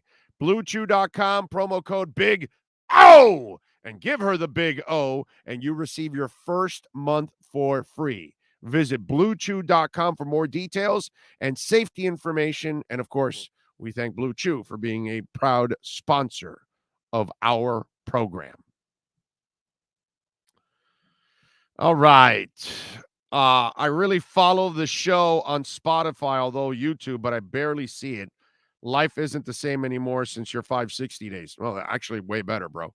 You get way more content here. You get more brutal honesty. You'll get breaking news. You have the best insiders on the planet. Who gives a shit about 560, bro? Let it go, bro. Radio's dying as it is. Let it go. It's all about platforms. So don't worry about it. Josh, I got a shit ton of Tua talk there. In fact, Saturday's show, I actually had a Tua segment you may want to listen to there. Brian says, yeah, the hot dog eating contest makes me sick, Big O. I mean, it's disgusting.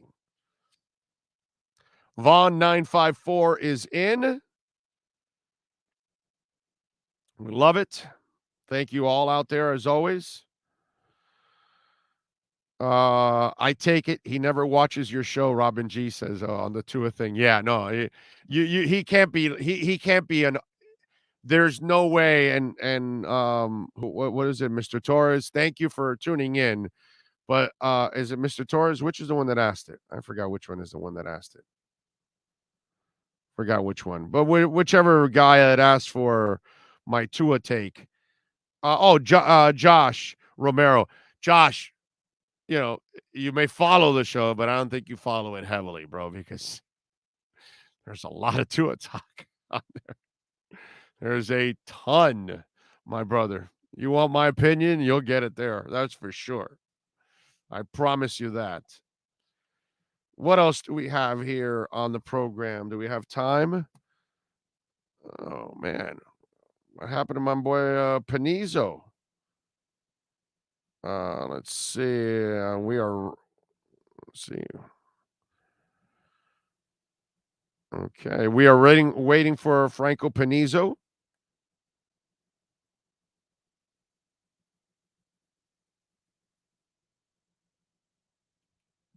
Franco Penizzo. Then let's do it. Bring him on, and we will get a little inter-talk today, and we'll have some fun with the one and only Franco Penizzo in a few minutes. By the way, if you missed Ira Winderman, you can rewind here on YouTube, or you can wait for the podcast to be up later on in the afternoon, and you'll get Ira Winderman. Marcel Louis-Jacques for you Dolphin fans. You will get your Dolphin fix at 12:30. You got your Heat fix already. You'll get a little Inter Miami fix coming up. All of that. Big O, what are your expectations for Jalen Phillips? Double-digit sacks. That's my expectations. My expectations is that he'll play better. Blue Chew for the best screw. I like that. Chew, then screw. Hey, you're on to something. You know what you got to do? You got to chew so then you can screw. Ha, ha, ha. That's what you got to do. So I'm with you there, man. I like that. That's that really works. I want to get into a little more talk. Only problem is my man Franco is late, and so I don't know when he's going to chime in. You know what I'm saying? Oh, man. Hey, listen, I've been telling you about Red Recover now for a while, and I've been talking secretly about Red Recover for months. Because for months, I told you I was my hair was regrowing back here. I now have hair. I had a bald spot there. Now that bald spot has hair, it's growing and everything, which is cool. It's filling out. And this is the hat that I wear every day. There you go. And so red light therapy is something that is growing here in the world. Basically, a lot of athletes are using it. A lot of trainers are using it. A lot of everyday people are using it to help their arthritic conditions, to help recover after workouts, to help recover after injuries, to help feel better about life injuries that you've had. That you had a knee injury that is good. Like my wife, when it's cold and it's rainy, she has bad knees. So she uses the Red Recover wraps around her knees to actually alleviate the pain. And it does it for her. And it only takes 15 minutes a day. And it's not tied to an electrical cord or anything like that. It's a battery. All of them have batteries. Okay, this is the battery. You take it off and you charge it. You get your cable. Boom. It's so easy. You're charging. That's it. Simple. It's charged. Boom. You're done. You need it. You put it right back on your hat or your wrap, whatever it is. If you need it for your shoulder, your elbow, your neck, your back, your knees, dogs. You've seen the commercials here for your pets, the front or the back side wraps. And it helps for their arthritic conditions and their hips and things like that. And it will alleviate your pain. So go to redrecover.com, use our code Big O, and you will get 10% off. The hat may not still be on the website. If it's not, email them, contact them, and Ed will put you on the list. So when the hats come in, they will get you the hat. They ran out of hats. Some of our listeners got the first couple of hats that were in. I'm sorry, the last couple of hats that were in. And so now Ed and company they're ordering new ones. So that's coming in. Hayden Hurst, by the way, first round tight end for the Bengals. He uses Red Recover as part of his daily recovery program to optimize performance on Sundays. You can see his testimony and you can check out the blogs at redrecover.com. Go to redrecover.com or on Instagram, red.recover, and use our discount code Big O to get 10% off redrecover.com. By the way, it's great for the kids too. Since they're running around all over the place in the summer, strains and all kinds of stuff happens, sprains, you're going to need it all natural way. No drugs, no nothing. No pain, no discomfort, really easy to use. redrecover.com. If Chestnut is breaking the record again, Joey's going to need the red therapy after today. Oh, yeah.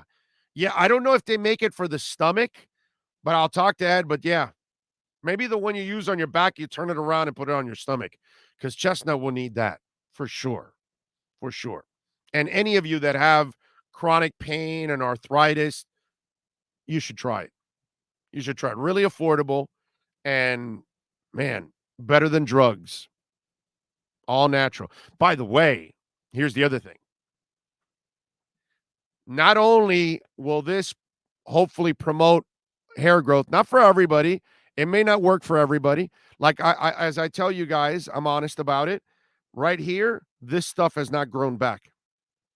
The entrances, because obviously I had hair here and now I don't, but it has not come back in the almost a year now that I've been using it. But this came back. But now I recently lost this hair. This was dead years ago. Now, it still may revitalize some places that have been dead for years. Maybe. We're all different. But if you recently lost your hair, it will help. But here's the other thing, that the red light therapy, when you put it on your head, it's also going to go into your skull and help for blood flow too, which helps you for memory and thinking and just everything else. So that's also good to know that the red light therapy is going to help in many different ways for healing. So check it out. redrecover.com. Big O, you seen what Minka Fitzpatrick said about our losing season? Nope, have no idea. I have no idea what you're talking about. And they had a winning season. They were 9-8, weren't they? Or they didn't they win more than they lose? I thought they went 9-8 and 10-7 the last 2 years. So not sure what losing season. So I don't know. The Juice, already from your statement, it sounds like a Facebook fact now. Like it sounds like it's not real. It's like somebody relayed it to you, and then now you're relaying to me a terrible story because they didn't even have a losing season. Wow. All right. Batman, chilling. There's a paid holiday. Just got back from the grocery shopping. There go for a run, jog, and walk.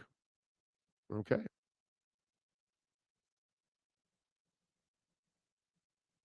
My parents use that red light stuff and they like it. Seems to work for them. It work. Oh, I know it works.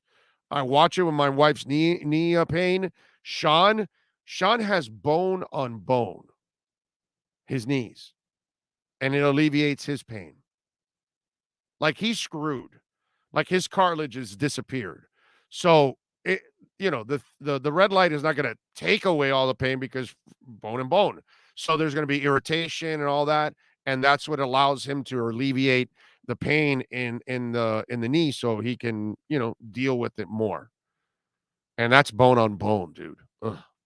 It's tough for Sean, man. It's great for everybody. Oh, the bots are back. The bots are back, and you're gonna be in trouble. Halo, the bots are back. Let's see. Big O, I may need that red recover, but my issue is old age. Exactly. Chronic arthritis. Yeah. Yeah, Richard. We all need it, my brother. We all need it.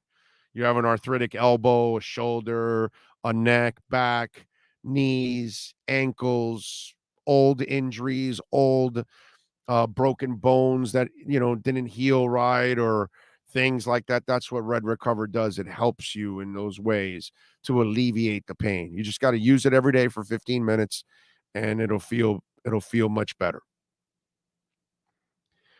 Big O, it seems every day Mario is getting a top recruit and they are now turning Alabama, Georgia, and picking Miami. Yes, sir. Yes, sir. Juice is back. He says Minka was on a podcast talking about his experience with the Dolphins and basically why he left. Oh, okay. All right. I haven't heard. I don't know, and I don't care. Quite honest. The whole flow thing, I just, I'm tired of it. I'm tired of flow. I'm tired of all the bullshit that went on then. They've recovered from it. They've moved on. Let's all move on. You know what I mean? Here's the best part of it all. Are you ready? Here's the best part of everything and anything going on. You got a front office that drafted Minka Fitzpatrick. Hell of a player. You had a head coach that effed up the relationship with that guy to the point that he had to leave. Right? He wasn't even going into the drills that he was supposed to be at, that Flo wanted him to do. And I don't care what bullshit they talk about now with him and Flo. I don't care what he says. But you got a front office that was forced to trade Minka Fitzpatrick because of the head coach. And they went and got Javon Holland. Checkmate.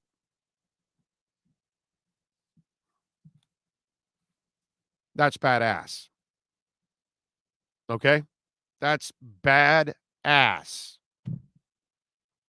Your coach F's you up and you respond by going and getting another great young safety in the damn draft? Holy shit. Wow. That's awesome. So that's my favorite part about the whole craziness, is that we have a front office that can figure shit out and overcome all this. Now, we're not going to have these kind of issues anymore because Mike McDaniel is a people person. He tries to find out who you are, what you're about, right? And then as he finds out, then he pokes and prod where he knows that you're going to react so he can find a common ground with you and communicate. This other guy was like, you are the player, I'm the head coach, shut up, and it's my way or the highway. Can't be like that all the time.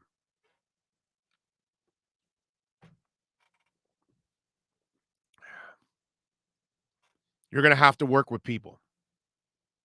That's what it's all about. I may try it. Chronic pain, red light. Well, if you have chronic pain, Alex, that's what it's for, man. Injuries, chronic pain, soreness after workouts. That's what it's all for. Or if you're balding and you want to try to see if, it's not perfect, but you want to try to see if you can eliminate the natural yarmulke. Because, our Jewish friends, they get to wear the yarmulke whenever they want. But all of us, men, we all get the natural yarmulke, and you will wear it whether you like it or you don't.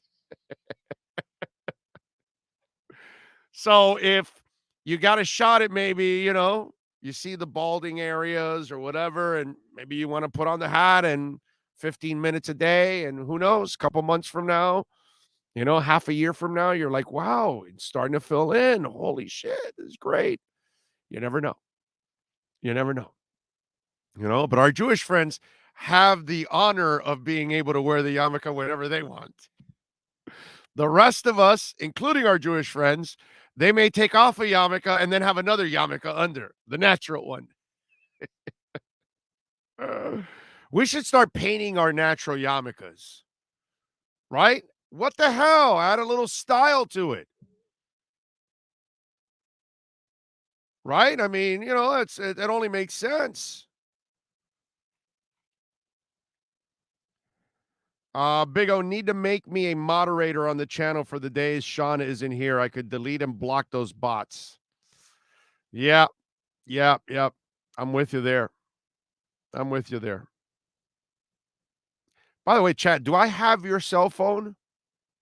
I think I do, right? Yeah, I do. I do. Let me see. All right.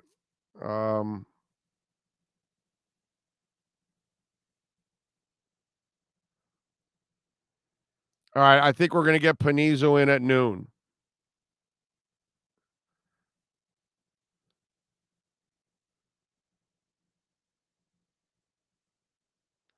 All right, there we go. So we'll talk to Penizzo at noon. Except drafting linemen. Richard, you're assuming that the linemen are bad. I'm not yet. That's the problem. And that's where you and I are going to completely disagree. They had no coaching on the line. So I think, Richard, I will say the same thing I've been saying for months now, okay? And you listen a lot. So if you're hitting on all your picks, on all positions, you're hitting on a lot of positions all over the place. Do you really think they missed on all the linemen? Think about that. They hit on receivers, they hit on corners, they hit on linebackers, they hit on D linemen. They hit in positions all over the place. Do you really think that all the linemen were bad? Use common sense. And think about the coaching staff that you had last year. So after these guys are done by the end of the year, you're going to see 2 or 3 of these guys are going to elevate themselves. And you were incredibly successful. You draft 5 of them. If you hit on 2, solid. You hit on 3, that's fantastic. Forget about 4 and 5. You do 4 and 5, you're at another level. So, and Hunt wasn't really already a failure. He's done a decent job with no coaching. So wait till the end of this year when you actually have real coaching to judge the 5 linemen. Give them a real chance with real coaching, because common sense tells you they're hitting all over the place. Why wouldn't they hit on some of those guys? At least two of them. Why wouldn't they hit on two of them? So that's, it's like the people that say, well, the 20 draft was terrible, but they forget about the 21 draft. Well, they missed on all three, which they really haven't missed on all three because you can't say Tua is a failure. I get it. Igbenogany doesn't play and Jackson played terrible. I get all that, but he hasn't failed yet. But yet then nobody mentions the following year that you hit on all three. So if you hit on all three, and let's say you missed on all three, that's still 50%. That's actually pretty good, even though I'm convinced you will hit on Tua. Actually, Tua's been good considering the shit he's had around him for 2 years. But anyway, that will work out, that draft. There's too many, and again, I am taking names. I know the people that were jamming on Chris Greer, and I know the people that were jamming on Tua. Overreacting. Just like Richard overreacting on the offensive lineman, and just like the rest of you that have done the same thing that Richard just did right now. Oh, they can't draft linemen. No, that's not true. Let's wait till the end of this year. Then we will say, okay, dude, they've got that thing that the Patriots, they can't get a receiver if their life depended on it.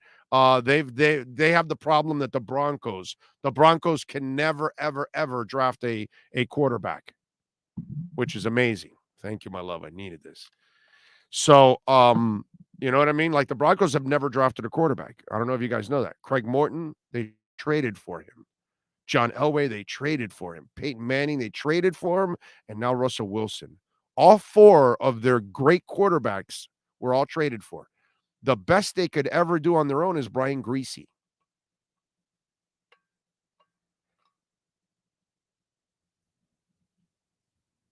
Okay? So let's wait a year. Let's wait for this season. Let's see how the linemen play. And if all five suck, or only one is good, let's say Hunt turns out to be, and all four of the other guys suck, then we're going to say, yeah, these guys are great in the front office, but they have a problem with linemen. Then we'll say that. Okay? But let's use common sense, and let's also, be fair about it, because it's something that I just don't think people give it enough, they have enough patience for it. All right. It is hour number 3 coming up. Franco Penizzo is going to join us. Give me 2 minutes here so I can rest the voice, drink a little honey and lime, and get ready for hour number 3 in Franco Penizzo.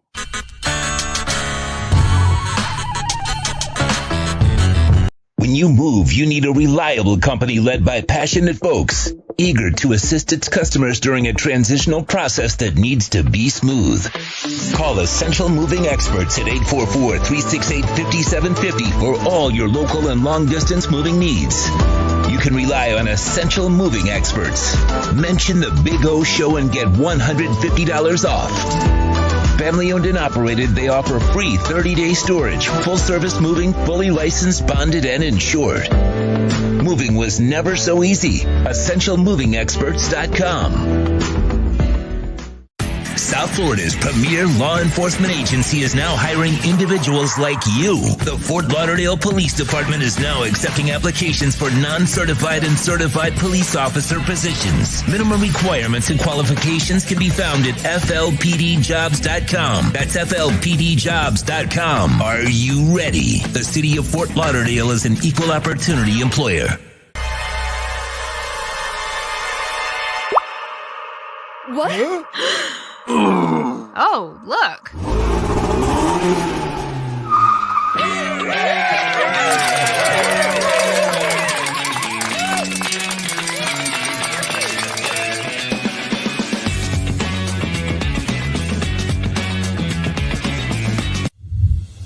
Hey guys, this is Hayden Hurst, NFL tight end.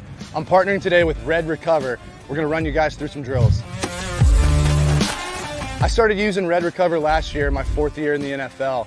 It just helps me on Mondays after games, get my recovery process started, get back into the fold of the week, and get ready for the following Sunday. And if you want to recover like me, use Red Recover.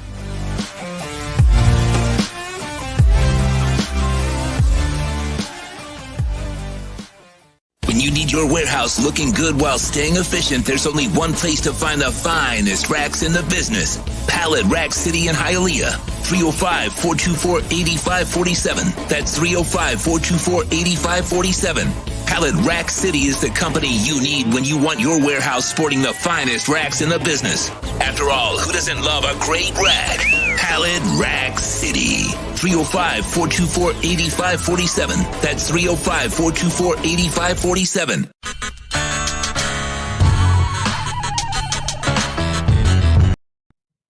All righty, there he is, ready to go, locked and loaded.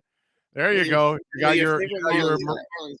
got your Maroon 5 Marlins hat is what you've got on. That's what you've got on right now. I know it's your favorite. I know, yeah, that's really my favorite. Thank God. Yes, exactly. Anyway, how you doing, my brother? You doing all right on a beautiful afternoon here on July 4th? Happy July 4th. Happy July 4th. Overall good. Yeah, overall. I mean, Friday's news wasn't great for me, but yeah. I know.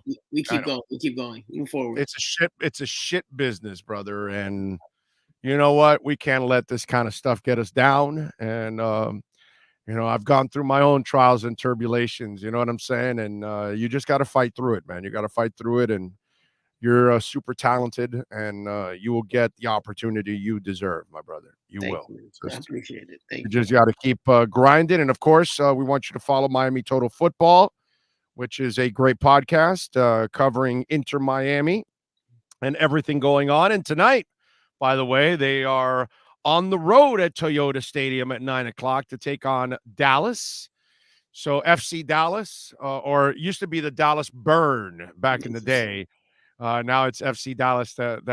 It's funny how they went away from their the nicknames and they really wanted to go back to traditional football names, right? It's funny how I don't know why that bothered them so much. I don't like the nicknames. I personally don't like the nicknames.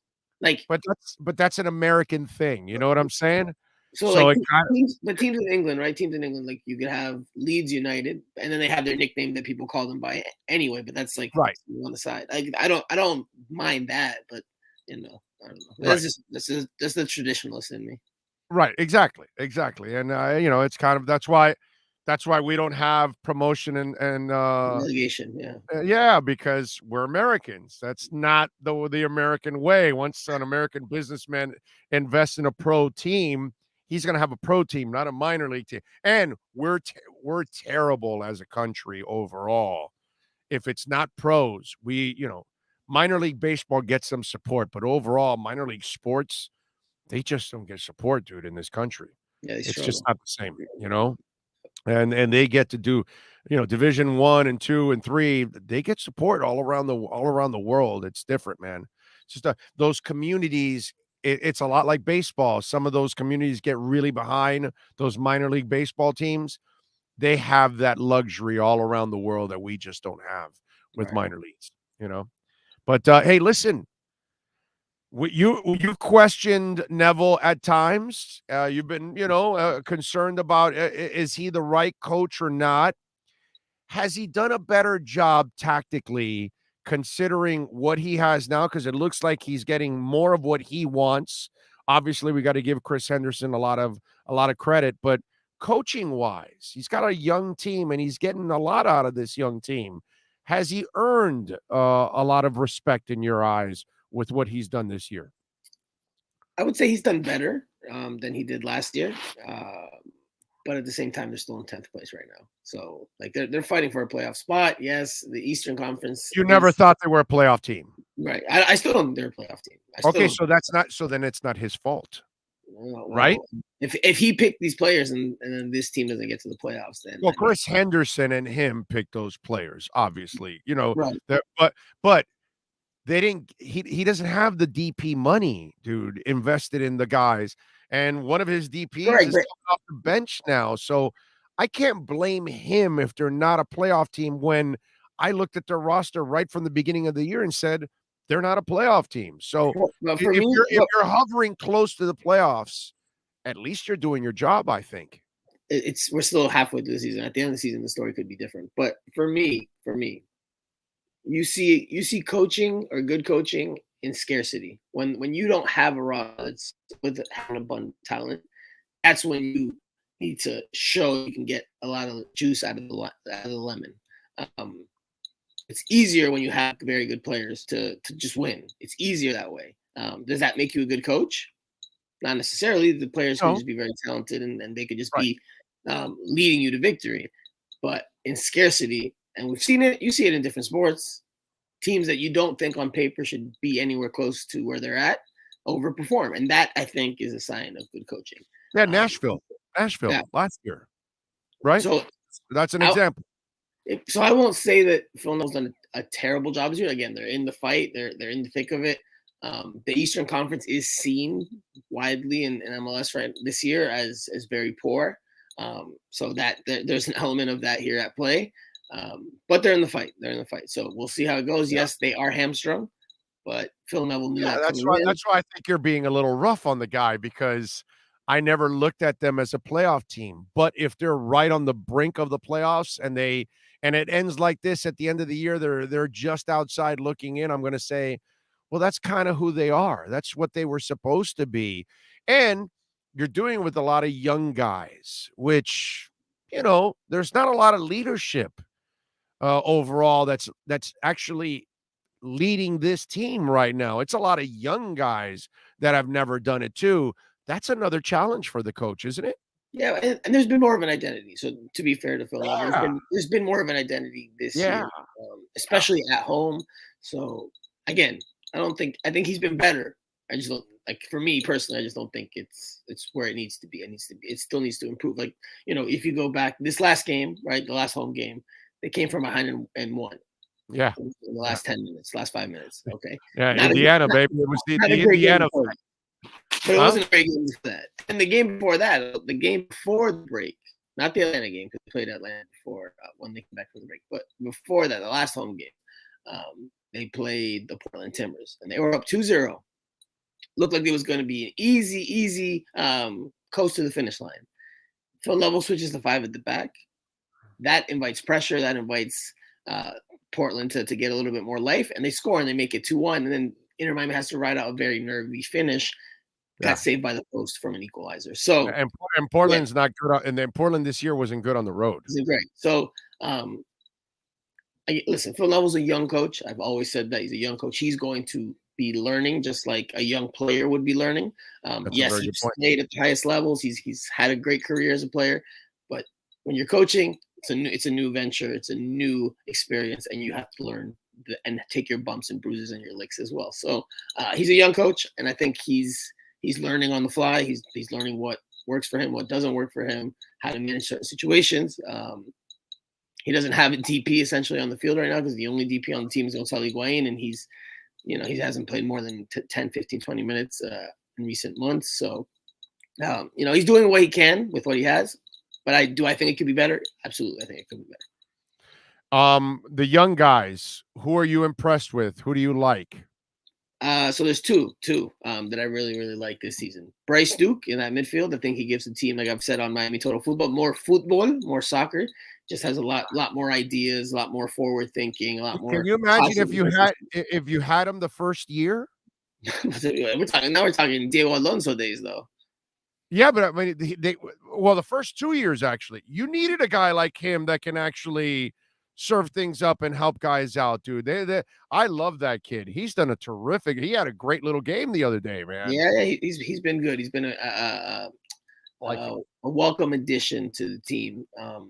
I would almost say a revelation. Almost. Maybe he needs a little more goals or assists to be a revelation, but he's definitely been a big bright spot for this team and giving them more soccer, more football in that midfield. So absolutely Bryce Duke, and then Drake Callender at the back, who as of the last few games hasn't been a bright, hasn't stood out because they haven't called on him as much, but he's been very, very good. For me, I think he's a starting goalkeeper right now. I think when Nick Marsman gets healthy, I don't think Nick Marsman comes back in. I actually spoke to Nick Marsman after the last game, and I was like, hey man, he actually tapped me on the shoulder, and he was like, hey, how's it going, man? He's like, oh yeah, I'm good. I'm like, how you feeling? He's like, yeah, I'm better and better. Yeah, my back was bothering me, and I was like, okay. I was like, man, you got competition now, though. He's like, yeah, it's not going to be easy. So, we'll see how it goes. Phil has talked about, and he's younger and cheaper, probably. Well, yeah. So I've argued on this with Jose Armando on Miami Total Football. Like, he thinks Nick Marsman's the number one because of experience, hands down. And I said, I think Phil Neville and his staff will go with Drake Callender. I would go with Drake Callender. That's what I would do personally, because he's proven to be a better shot blocker, at least during this stretch. So he's not as by good. By the way, who brought in Drake Callender? Well, there you go. So, but he's not as good as with his feet, but shot blocker, which is the number one thing you want from a goalkeeper, he's been essential. He's been essential. He's been a big time player, and I think that makes him the starter. Me personally, I think that makes it. Lassiter, Campana, you're good with them. I mean, they've done. I like Lassiter too. I think he's done a nice job. He's actually a much better passer than the old man was. Lassiter, I would say Campana obviously has been impressive. I didn't point him out because obviously he's been obvious. The best player, right? So it's too obvious. Yeah. Lassiter has done more than I thought he would do, but it still hasn't been great. Like, you still want more from Ariel Lassiter. But he's young. He's young. He's like 27. He's not that young. Oh yeah, that's right. He is. Yeah, that's right. That's right. But you want more. This team is a team that relies on service from the wings, whether it's the fullbacks or the wingers. And I still don't think he gives you enough consistently. I think they just signed a winger this week. We were joking about his pronunciation of his name, but Corentin Jean is a French winger. They're looking to bring in attacking help because Inter Miami is one of the lowest scoring teams in MLS right now. So, I mean, Campana has done his part. The rest of the team has not. And that falls on the wingers because the wingers are also attacking players. They're forwards. They haven't been able to, all of them together, all of them. It's not just on Ariel Lassiter. I'm not picking on Ariel Lassiter, but all of them together have not been able to consistently deliver the attacking contributions you would seek. So Lassiter has done more than I thought he would, but you still want more. Franco Penizzo, of course, who does an excellent job of covering Inter Miami. Follow him on Twitter at Franco Penizzo, and of course, subscribe to Miami Total Football so you can keep up with Inter. Two things before I let you go. On the DP side, what are you expecting for this offseason? And I'm not going to get into the messy. That's such a silly story that every time it's mentioned, it never happens. And it's been mentioned 87 times already. Realistically, because I think they have one more year of limitations, right, for salary. But they still have the DP spot open. So what do they do next year in the offseason? Do you expect them to make a move for a DP? So this winter, do they make a move for a DP? Well, I would say yes. Obviously, Pizarro is another DP spot that is occupied right now. He's on loan, but since they couldn't pay off a certain amount of money, he still counts as a DP on this roster, even though he's not playing for the team. Yes, it's funky MLS rules. So if they can offload him, if he goes to the World Cup and he does well or whatever, and they can offload him, that opens up another spot. So, I think that they'll sign a DP. As for Messi, you said you're tired of it because you've heard it mentioned 87 times. Well, you're about to hear the 88th time, my friend. I think he'll be here. I think he's going to come. And that's not information. Next year? Yes, next year. I don't think it's not information. This is not Franco Penizzo reporting. This is just my supposition, my sensation. I think he's coming. I think he'll be here. 2023. Yeah. Summer 2023. I think he'll be like MLS.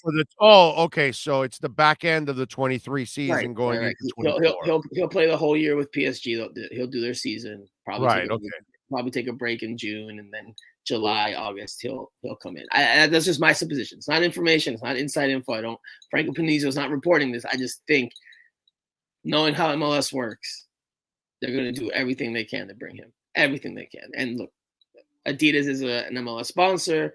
Messi wears Adidas boots. Messi's been sponsored by Adidas his entire career. So there's a lot of other ways for them to try to lure him in. They're going to try to do their best.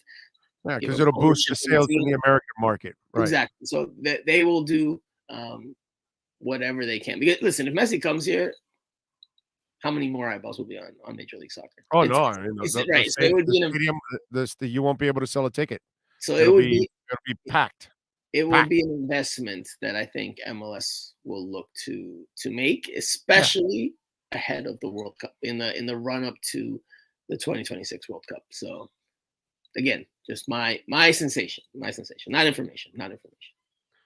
Coming across right now, multiple people shot gunfire at a 4th of July parade in Illinois. Jesus, that's terrible. Anyway, all right. So, your thoughts on tonight on the road? Do they win in Dallas? It's a tough one. Can they win in Dallas? It's MLS. You can win anywhere. Will they?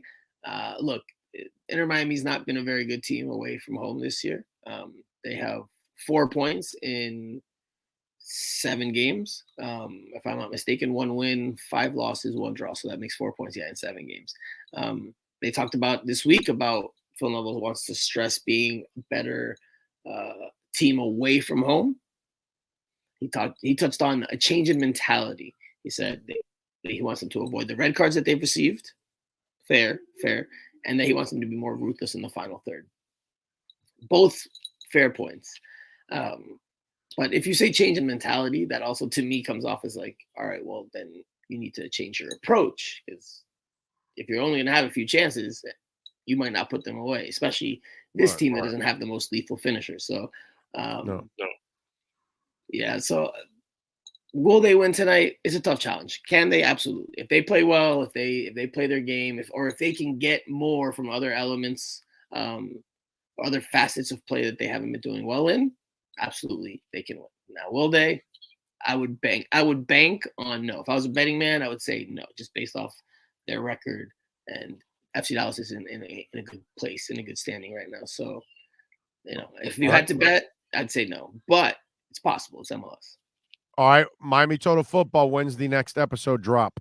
So we had one drop late this week because of the holiday. The next one will drop after the FC Dallas match. So probably Wednesday, Thursday of this week. But yeah, stay tuned to it because we have a lot of new things. We're going to do a Spanish language once a month now. So incorporating a lot of new things on Miami Total Football Radio. There you go. Check it out at Franco Penizzo, and of course at Miami Total Football on Twitter. Check it out and subscribe to Miami Total Football. Franco, as always, thank you, my brother. We'll catch up down the line, my friend. Happy Independence Day, bro. Enjoy it. Happy 4th of July, my friend. Thank you. There you go. Franco Penizzo talking a little Inter Miami as they get ready to take on Dallas. So the game's been on for a little over an hour, the Marlins game.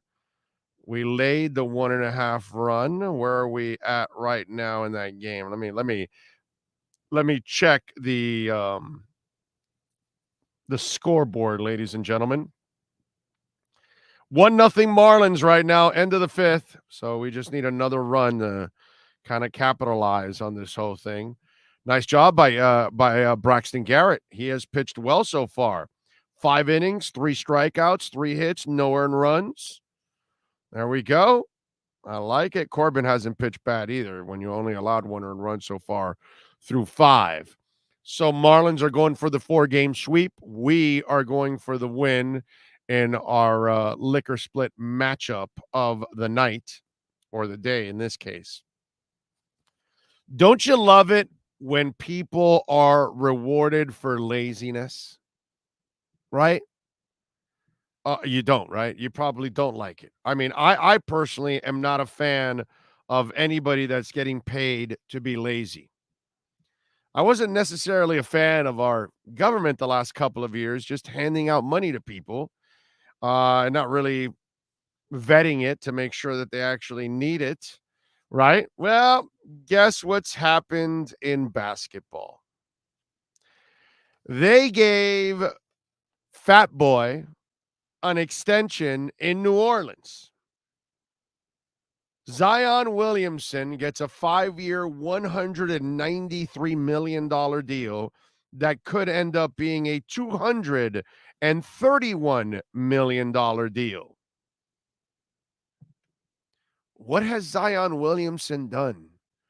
He had a nice second season, but outside of that, he has missed a crap ton of games, has been lazy, overweight, and injury prone, and continues to be injury prone. Look, I understand all the dynamics about it. New Orleans was going to end up losing him a year from now for absolutely nothing. So if he does turn into something and you lose him for nothing, then you look like a complete idiot. And I get it. The Miami Heat did this several years ago when they thought Whiteside that they found off the scrap heap was talented enough that they could turn the bonehead into something. And so now Zion Williamson, whatever they tell me of how he looks and how he's playing, none of it means anything to me. But it sets just, the things we do in our society. Deshaun Watson is a despicable human being. Okay? He's despicable. I know that we're not exactly sure if it happened or it didn't, but for me, as many women has come forward and how all of them have a lot of the same stories and all that, to me, this, as the Mad Dog would say, I put it to my nosy and it don't smell so rosy, and it smells like shit. Okay? Because Deshaun Watson, to me, is dog crap, quite frankly. And yet you gave him a fully guaranteed contract. Man, that makes you look like a bunch of freaking lowlifes in that league. You got a guy that could possibly be a rapist? You're not sure. He could be a rapist. My opinion, he probably is a rapist. But let's just say he could be a rapist. And the fact that you're going to give him $230 million guaranteed. That's the example you want to set to people? And now here's Fat Boy, who does nothing, has been injured constantly, and you're going to reward him with a $200 million contract that he hasn't earned. Hell, he didn't even earn the money he initially got from his contract when he got into the league. The things we do in this society and how we continue to reward people for poor behavior, just unprofessionalism, just a lack of dedication. We set terrible example after terrible example after terrible example, and we do it in everything.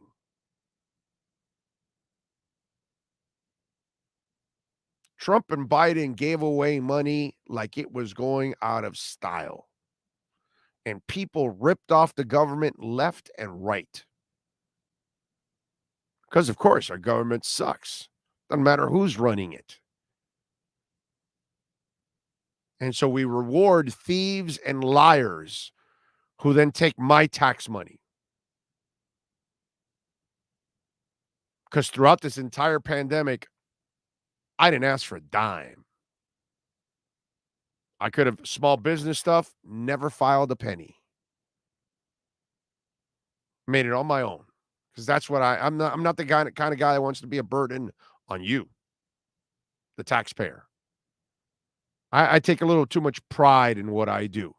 Support my family. I'll find a way. I don't need the government's help. I can make it. There are people that are really hurting that need the government's help. Take that money to them. Unfortunately, we had thieves from the last two presidents, the current one and the last one, that stole a lot of money. They didn't deserve it. Doesn't matter what it is. Lazy bastards that don't want to work in our country, taking money. A lazy fat ass like Zion Williamson that hasn't done jack shit to earn any of his money. A disgusting human being like Deshaun Watson, and you give him a fully guaranteed contract. Oh, and by the way, why don't we just keep giving Urban Meyer one job after another?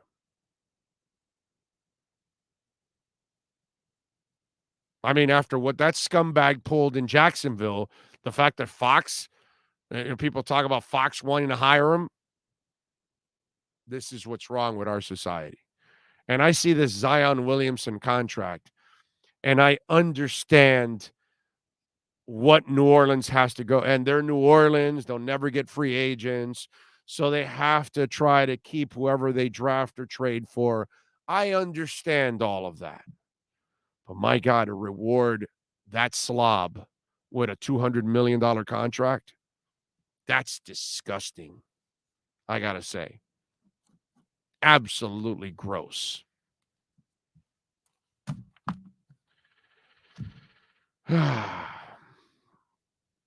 Let's see. After the contract extension, Arby's Twitter tweeted at Zion with a big smile emoji. Yeah, that would be. I'm sure Carvel did too, and so did every other food spot that has a drive-through also. He probably ate the money. If we would have traded for Watson, we would have been the laughing stock and without draft picks. Yep, damn right. Damn right. Urban Meyer will coach again in a big school. Yeah, that's we reward scumbags. So you can be a real lowlife in our world. We'll continue to reward you and give you breaks. Zion Williamson loves the Golden Corral.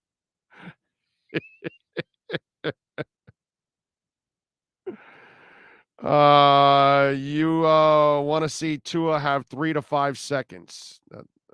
3 to 5 seconds. Nobody gets 3 to 5 seconds, bro. You need 2.7, my brother. 2.7, 2.8 seconds at least. Get the ball off. Ryan Tannehill needs 4, 5, 6 seconds, and he'll still throw an interception, and he'll still get sacked.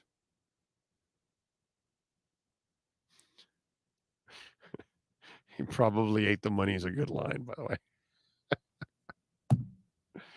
I like that line. I got to say, I like that line. All right, 855-912-1056. That's 855-912-1056. If you want to get in on the Welt and Realm text line, you can also reach out to us on Twitter. That's at Big O Show. Follow us there as always, because that, my friends, is a 24-hour talk show. The Brian Windhorst memes exploded, huh? On the whole this, that. If you guys go to my Twitter page at Big O Show, I tweeted out something. Somebody made a Bohemian Rhapsody of Wendy, right? And it's 4 Wendy's singing the Bohemian Rhapsody song, and it's actually pretty good. I retweeted it. It's there. It's fantastic. You got to check it out. Go to my Twitter page at Big O Show and look for it. That was actually really, really good. And nice job by Wendy. He went viral with his whole Utah take thing. And he was right, because the Gobert trade went right after, so he knew there was something up overall. 855-912-1056. That's 855-912-1056. We got 118 watching and 115 have hit the like button. How about that? Let's go. I mean, we had more people watching, but some of you tuned out because of soccer. So I get it.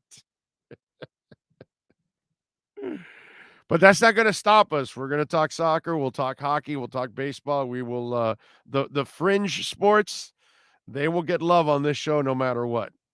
That's just the way it's going to be. It's always going to be like that. Got to look at it that way. What else do we have here that I wanted to talk about a little bit here on the program?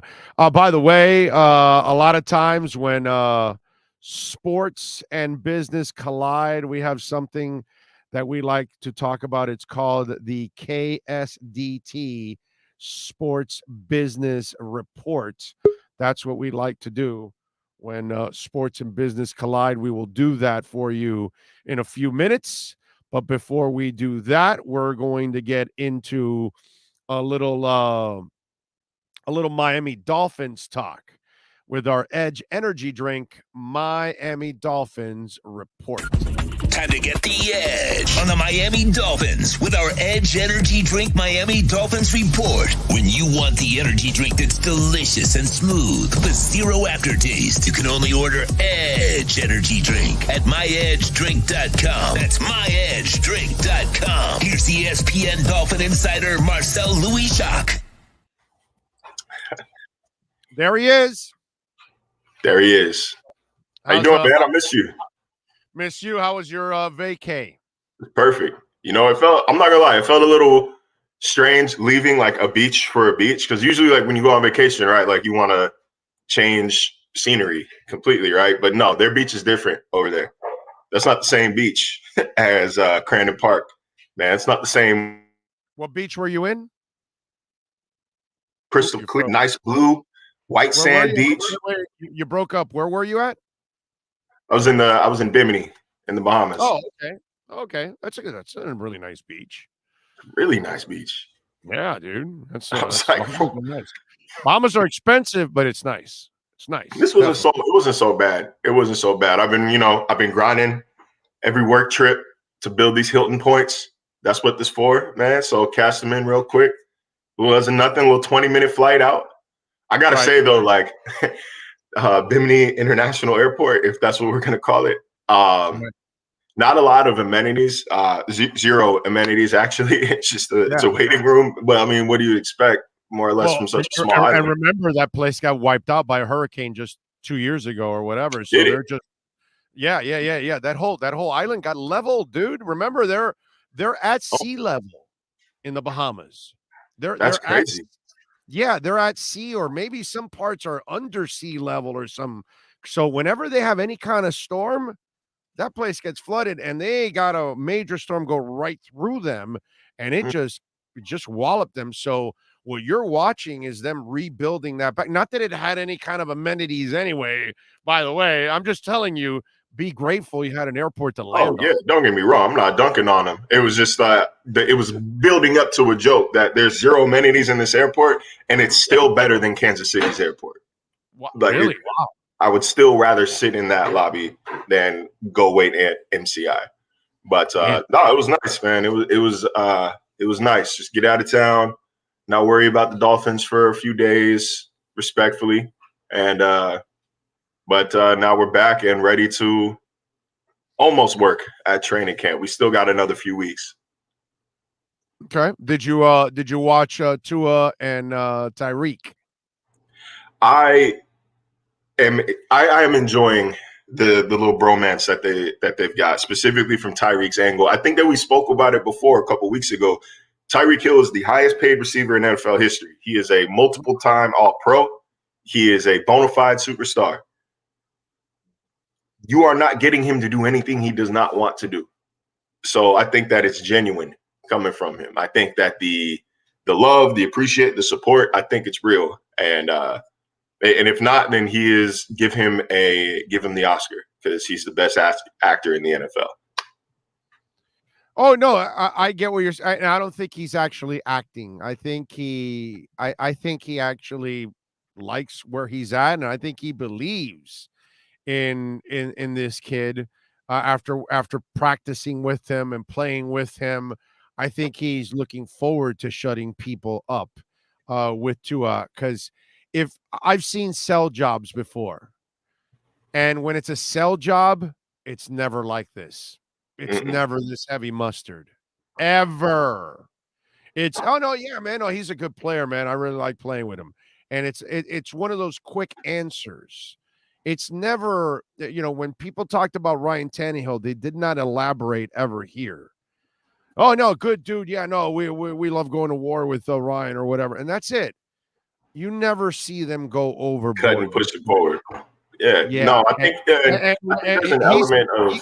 This is Rounders, and he's pushing all his chips in because he feels that the hand he has is better than what anybody else has at this table. And he's talking about the media on one hand, the fans on another one. He feels like, okay, and the naysayers from any other part, okay, here you go. We've got the best hand, and we're going to show you. That's what it's mentioned. I think there's a little bit of the pride in there. Every wide receiver, I don't care. Just about every wide receiver has a little bit of ego in there. I think Tyreek might have more than most. It's not unwarranted, but I think he might have more than most. I think a little bit part of him sees what people say about you're nothing without Pat Mahomes. You can't do anything without Pat Mahomes. And I think he's eager to show, not only can I do everything that I've been doing over the past 6 seasons without Pat Mahomes, but I'm going to do it with a quarterback who y'all frown upon, who y'all look down on, who y'all don't think is anything. So I think that they both have a lot to prove. It's kind of like a match made in heaven in that regard when you think about it, man. Well, everybody McDaniel's got a lot to prove.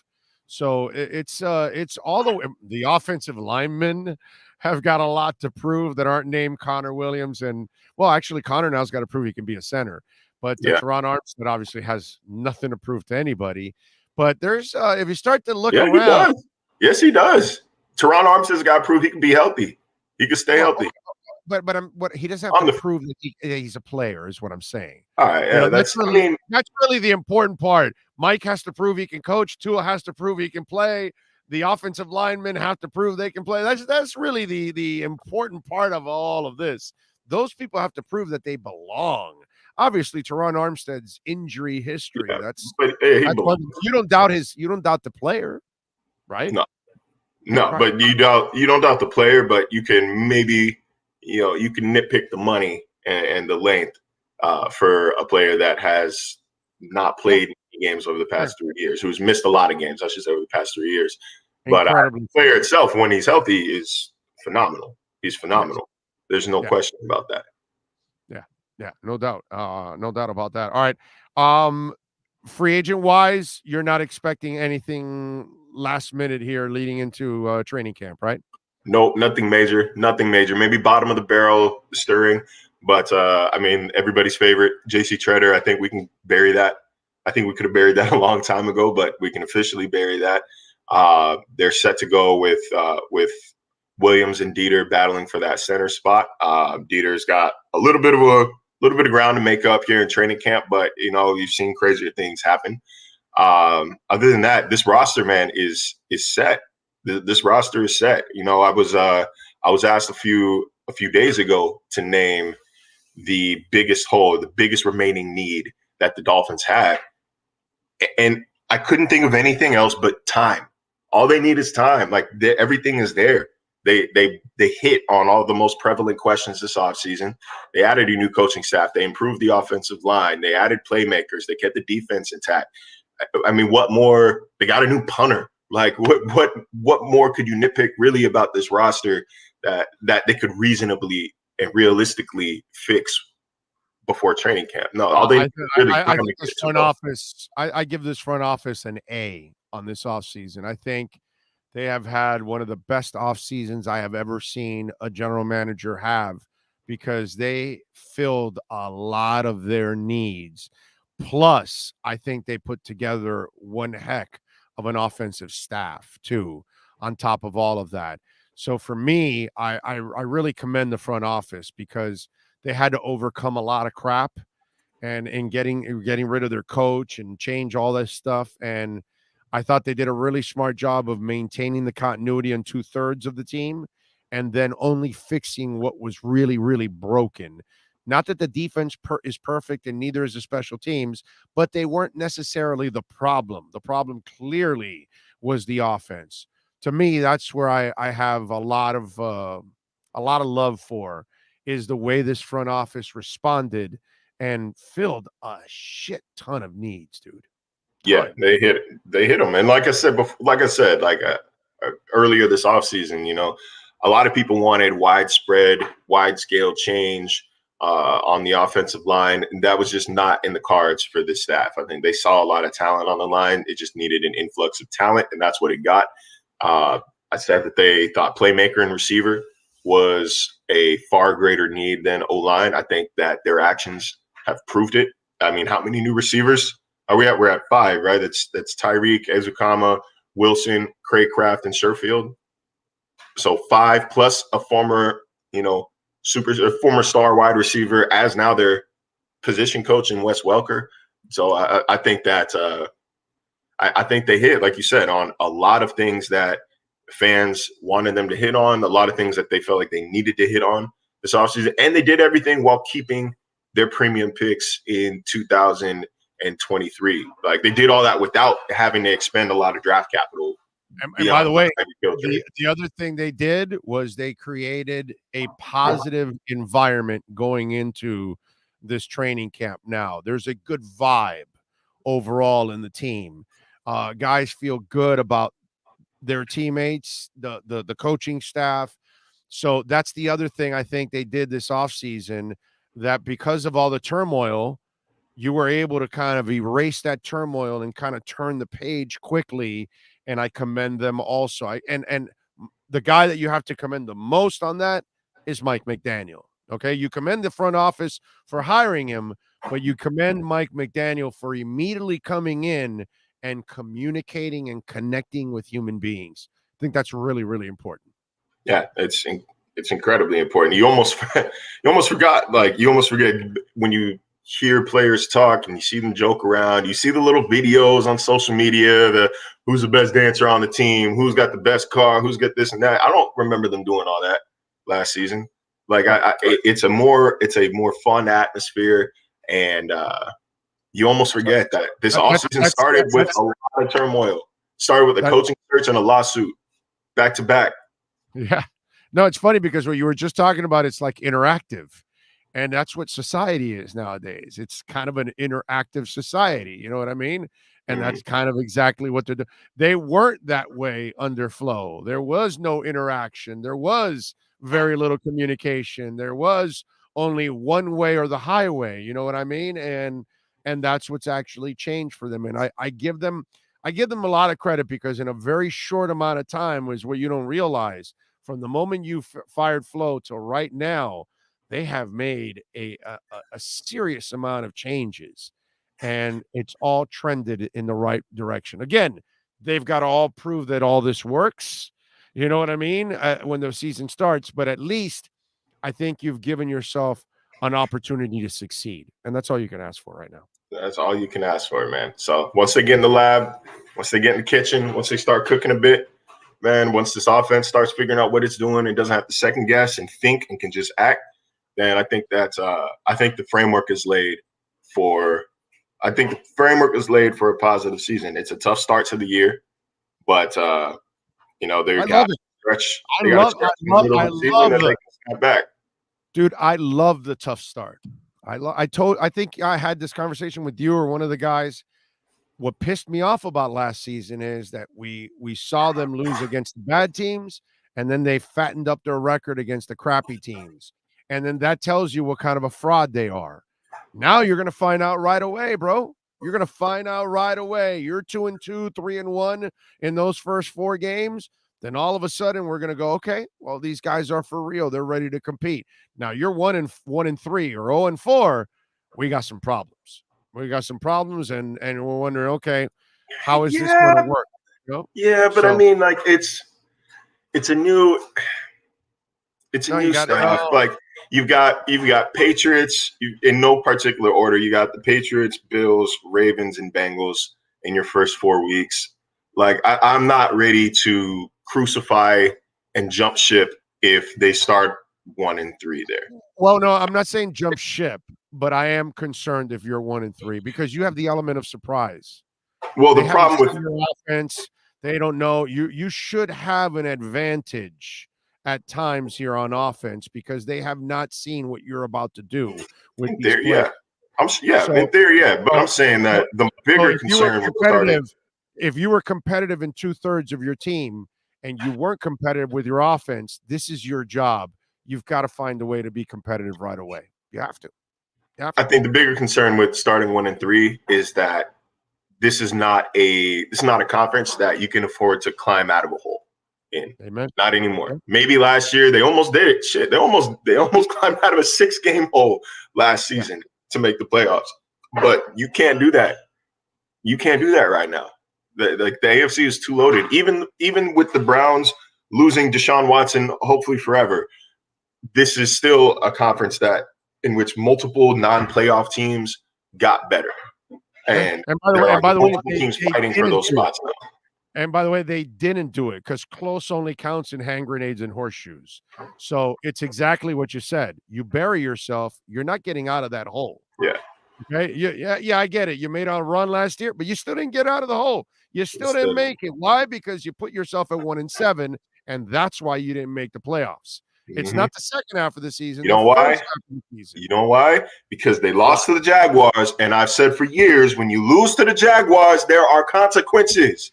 The Bills lost to the Jags. They lost the number 1 overall seed. They had to go to Kansas City to play instead of the other way around.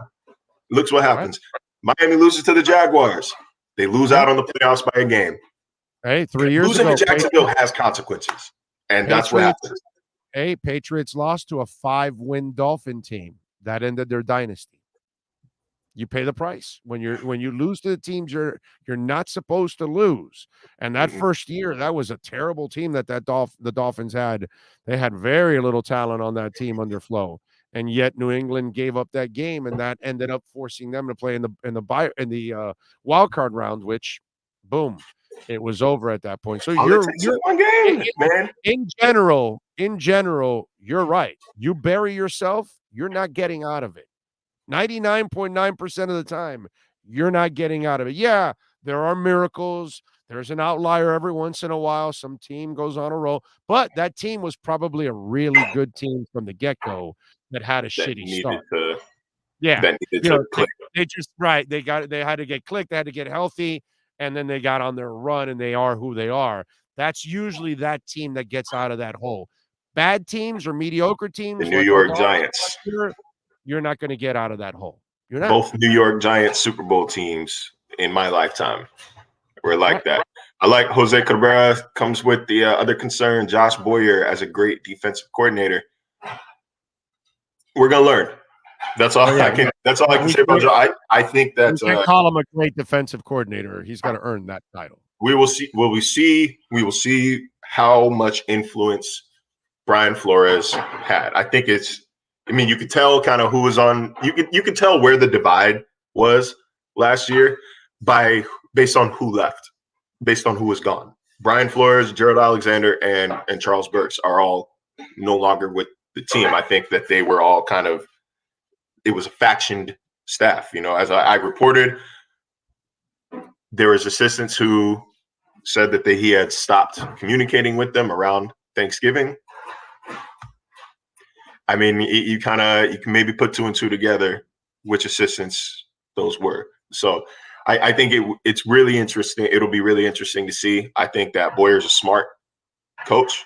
I think he's a good coach. I think the pieces are there for them to succeed. I think that they actually, you know, we say that it's the same defense that kept it intact, but it got better.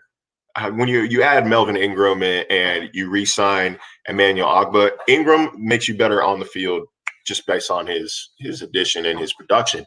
But signing Ogbah, while you might get the same production as you've got in the past 2 years, but the mindset of it, what it does to the locker room, it shows this locker room, as I've said before on the show, that we are no longer in the days of our best players wanting to leave or our best players not being taken care of. That shows the locker room, you do your job, you're going to get paid. That's all we care about. And X2, by the way. X2, Xavier Howard as well. The entire inside linebacker room as well. Not to mention, I think Channing Tindall, once the light bulb turns on, didn't really stand out too much in the spring, but closer eye on him come training camp. Once the light bulb turns on, that kind of speed in the middle of the field. Yeah. I'm not worried about it. I think Tindall will be fine. Second half of the year is when I think we'll see him start to shine. Because the first half he's got to figure shit out and got to get the timing of the game and all that stuff.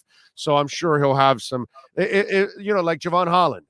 There were little flashes, and then it got better and better and better, and it just became. I'm looking for the spark to start, the light bulb to start flickering.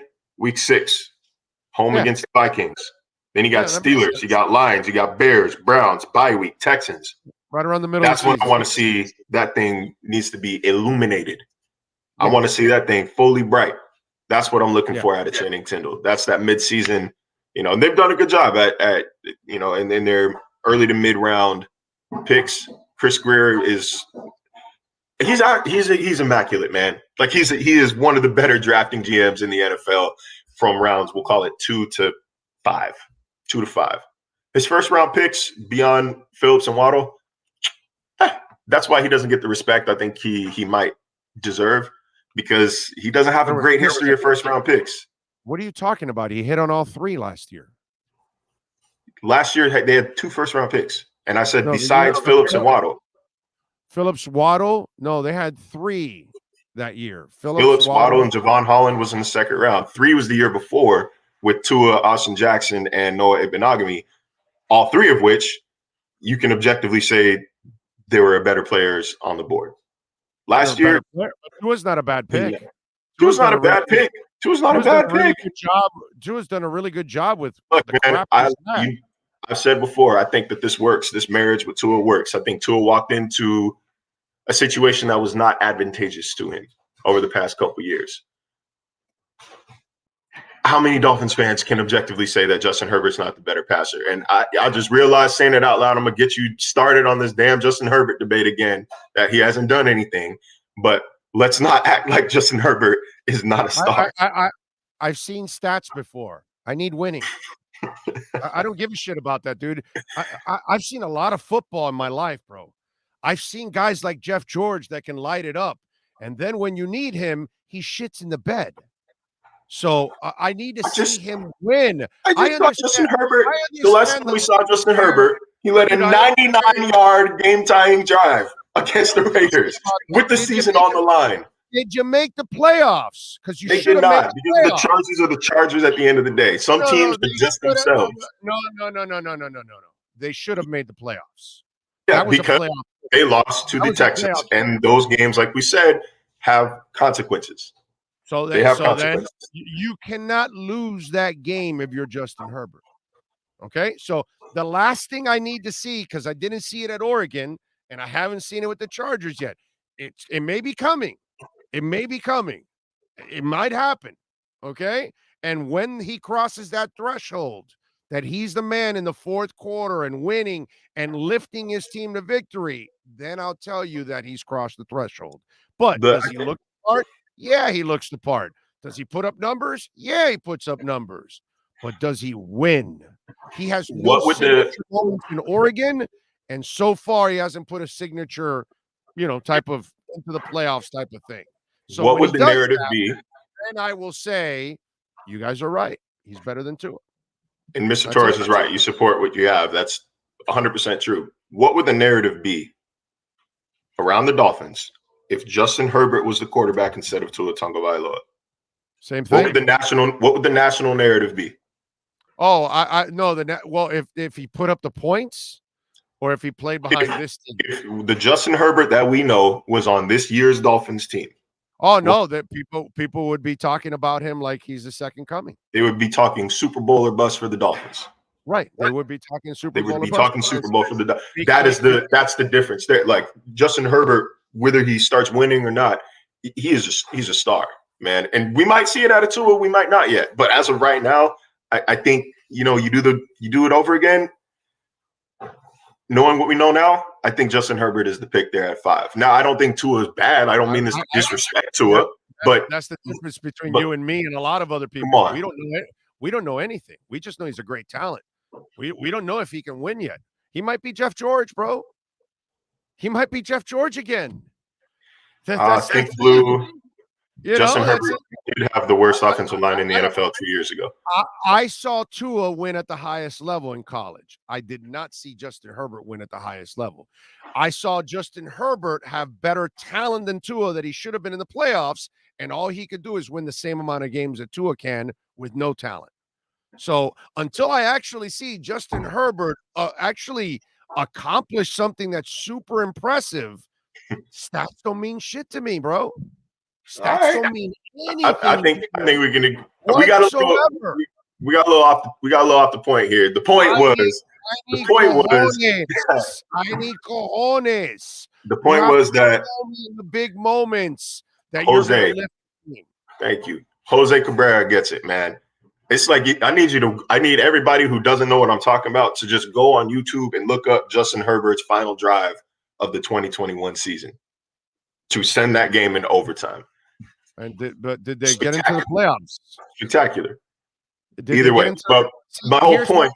Here's the difference between me and the Justin Herbert fans out there. I put Tua on the Chargers last year, and they're in the playoffs. I put Tua. What? Yeah. I put Tua on the Saints, and they're in the playoffs. I put Tua on the Minnesota Vikings, and they go a lot farther than anything Kirk Cousins could ever do. That's the difference between me and most of you out there. If I put Tua in a place where they can actually block and run the ball, and they have an offensive mind and all that kind of stuff, he will be more successful than some of the guys that I see. You see the Tennessee Titans, he would win a lot more than Ryan Tannehill because he's a better quarterback than those guys. But when you're playing behind shit, you're not going to win anything, bro. We can agree that Tua is a better quarterback than he gets credit for, but I'm not going to sit here and say that Tua on the Saints last year makes the playoffs. I'm not going to sit here and say in what division. Like they're going to get swept by the Bucs with Tua at quarterback. I don't. Like they're not making the playoffs in the AFC West either. What did they win last year? 7, 8 wins. What did they get? I don't even remember. They easily get into the playoffs with Tua. Easily. Okay? That team, that running game, that defense, Sean Payton coaching, in the playoffs, bro. In the playoffs. Tennessee, I'd be more inclined to listen to the Saints argument than the Chargers argument. Or the Vikings. Chargers only needed one more win. Tua gets that extra win. So do the Dolphins. No, but the Dolphins have no talent. They're not supposed to be a playoff team. They were last year. They were definitely supposed to be a playoff team. They won 10 games in 2020. They were definitely supposed to be a playoff team last year. That's why Brian Flores got fired. After you watched them the first couple months, you knew they weren't a playoff team. It's like, hell, after the first month, you knew they weren't a playoff team. You know what I mean? After you saw that offense, forget about it. It was dead. That offense, which is an issue. It's an issue, which is an issue. Like they had, yes, think blue. Jacoby Brissett did lose them a lot of games. I don't want to talk about Jacoby Brissett because then I'll never get off this show. But no, they only had a winning record with Tua, not with Fitz, and not with Jacoby. Under Flo, he only had a winning record under Tua, not Fitz and not Jacoby. But everybody. I think Justin Herbert playing, they beat the Colts. Justin Herbert playing, they beat the Raiders. And I'm gonna go with Cam Jordan when he said, you hit Justin Herbert and you hear him after I hit him. You hit Tua and you don't hear anything. So he kind of leaned to Tua a little bit more. So I don't know how Justin Herbert's going to act when they're hitting him all over the place behind a bad offensive line. That's the problem. That's where we differ. You guys keep thinking that he has the same line, the same running game, same offense over here that he had in San Diego or Los Angeles, and he doesn't. It's superior, everything he had there, including the wide receivers. And you know what? This is how we're going to localize it. You know who Justin Herbert had that Tua has this year? Who? Frank Smith. Oh, Frank. Yeah, Frank Smith. Yeah. That's one. Applebaum, McDaniel, and who's the other guy I'm missing? There's one more guy in there, but yeah, he's got plenty of that's what I'm saying. Watch him. If they fix the offense and they fix that line, watch the kid excel. I think everybody will be on my side by the end of the year. And they'll go, okay, that crafty sumbitch is better than that guy. I'm just saying, if you tweet out that the Chargers are a playoff team with Tua. I've said this already many times already. We're going to go viral for the wrong reasons. Well, that's fine. I don't really give a shit. I'm not worried about that. You think I worry about those kind of things? No, but I just vehemently disagree. But it's okay. We embrace debate. I vehemently disagree. Plenty of people will disagree with that one. That's cool. It's understandable. All right, what are you working on this week at ESPN so folks can check you out? Just hopped on the Mina Kimes podcast. We just recorded yesterday. I'm hoping that drops sometime this week. So excited for everybody to hear our thoughts on the state of the AFC East. We dive into the Dolphins, the Jets, the Patriots, and of course, the Buffalo Bills. You know, asking what will it take to knock the Bills off the throne. I think they are the obvious choice for AFC East champ right now. They're the betting favorite for the Super Bowl as well. I threw in a little bit of spice in there, though, that I think Dolphins fans are going to be excited about. So I'm looking forward to y'all hearing that. Also about to start, I'm going to start looking up this time of year. I like to start looking up stats and coming up with random situations just so that I can train my brain to use our stat programs. So I'm not playing catch up by the time training camp rolls around. So that's kind of what I'm working on too. Got a couple features that I'm not ready to announce yet, but the groundwork has been laid. So, it's still a quiet time of the year, but we are rapidly approaching training camp. Fastest offseason of all time. I'm really excited to get it wrapped up. Finest energy drink on the planet. It is Edge Energy Drink. Go to myedgedrink.com. You can order it anywhere in the United States. You get 10% off your order. Use our code Big O at myedgedrink.com. Myedgedrink.com. Delicious, smooth, and zero aftertaste. Only 78 calories. Edge Energy Drink, and it's a great elixir when you want to mix it up with a little vodka or a little rum. Marcel, thank you as always, my brother. We will catch up later in the week. Enjoy your 4th of July, my friend. Absolutely. You do the same. There you go. Marcel Louis-Jacques. You now have the edge on the Miami Dolphins with the Edge Energy Drink Miami Dolphins Report featuring ESPN's Marcel Louis-Jacques. Get the energy drink that's delicious and smooth with zero aftertaste. You can only order Edge Energy Drink at myedgedrink.com. That's myedgedrink.com.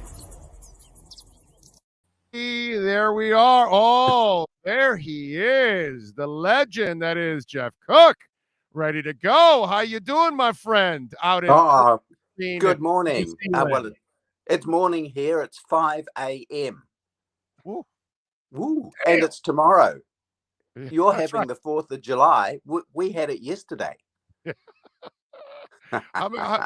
So do you guys even celebrate 4th of July or anything? Do you guys even care about it over there? Yeah, we do. It's becoming more and more popular. It's a good excuse to finish work early and go to the pub. So it's very popular. It's a bit like what's it called? St. Paddy's Day. It's a bit like that. And there's people going around with American flags, and we're connected.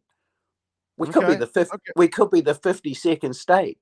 Yeah, there you go. Yeah, no, it's interesting how a lot of our holidays and things that we like celebrate, others celebrate it around the world, obviously, and they pick up on it from a Christmas. Some a lot of people celebrate Christmas too at the same time and all that. So it's kind of wacky how everybody has picked up on some of these things. So it's interesting to see that in New Zealand, they've got it going on. And obviously, Jeff, by the way, we talk about Nature Bee for the last 20 years on this show because the entire family, my daughter, everybody has grown up on Nature Bee. And this July 4th, since it is Independence Day, well, we've got the freedom of giving you one hell of a deal this month on Nature Bee. So Jeff has joined us to talk a little bit about that.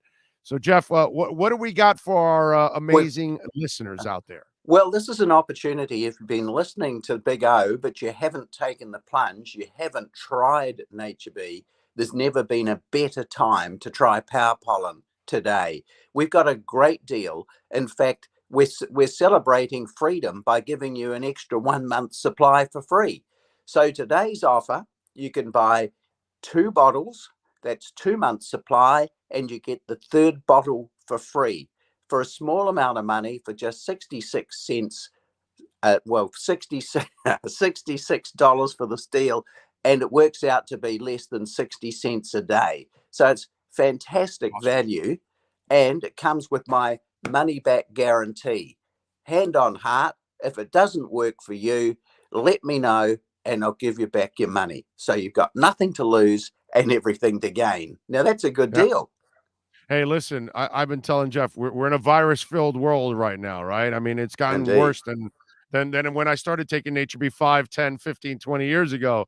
So I'm vaccinated and boosted, but you can still catch colds out there. And so I tell people those 2 golden capsules, they protect me. And Jeff, doing radio every day or now digital platforms every day, you got to talk for 3-4 hours. You need a good voice, man. With the cold, it bogs you down, and that's my favorite thing about Nature B.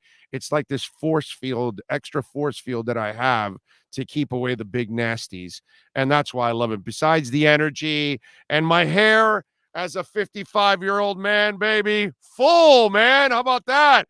That's Nature B for 20 years there, all that good stuff. So yes, there's a lot of benefits and it helps with digestion as well. And of course, it's a great sports supplement, famously used by many famous sports people because it boosts energy, increases strength and stamina, and just makes you feel good. In fact, you feel like you did 10 years ago. So it's really a good time to take advantage of this offer. It's a limited offer. I forgot to mention it's free shipping as well. So it's free. Just go for it. This is the deal. This is the deal. This is the Independence Day deal. There you go. So go to natureb.com, 2 months. You get the 3rd month for free. There you go, for less than 60 cents a day. And you will protect yourself and your family and everybody there in the household. So that way you're also not spreading it amongst each other too. That's exactly. It boosts your immunity. I guess that's the key point. It boosts your immunity, and you stand strong while others go down. And for the fellas listening, I get a lot of feedback saying that their wives are very pleased that the hubby's on the Nature B. There you go. A lot of energy for the hubbies out there. And again, grown in clean green in New Zealand. Okay, not in some lab or anything like that. It wasn't created with some dude in a coat or anything. It's from Mother Nature. So the kids and everybody can take it. Yeah. And I just love to quickly point out the point of difference about power pollen. Our Nature B power pollen is potentiated. This is a unique process exclusive to us, where we're able to crack open the cell wall of the pollen and make it much more digestible. So if you're thinking about pollen and you know about pollen, it's Nature B power pollen is like supercharged. It's like high octane for busy people. So it's got a real point of difference, and you will feel the difference. All right. So, hey, but when you're coming back, by the way, my daughter is riding your bike now every day. I still have your bike here, by the way. So Jeff came down. How long ago was this? Oh gosh, it was about 2014 or something like that. Yeah, it was easy 10, 12 years ago. And so he was biking and he didn't know where to leave the bikes. I go, no, you can leave it at my house. When you come back, he hasn't come back in 10 or 12 years to ride the bike.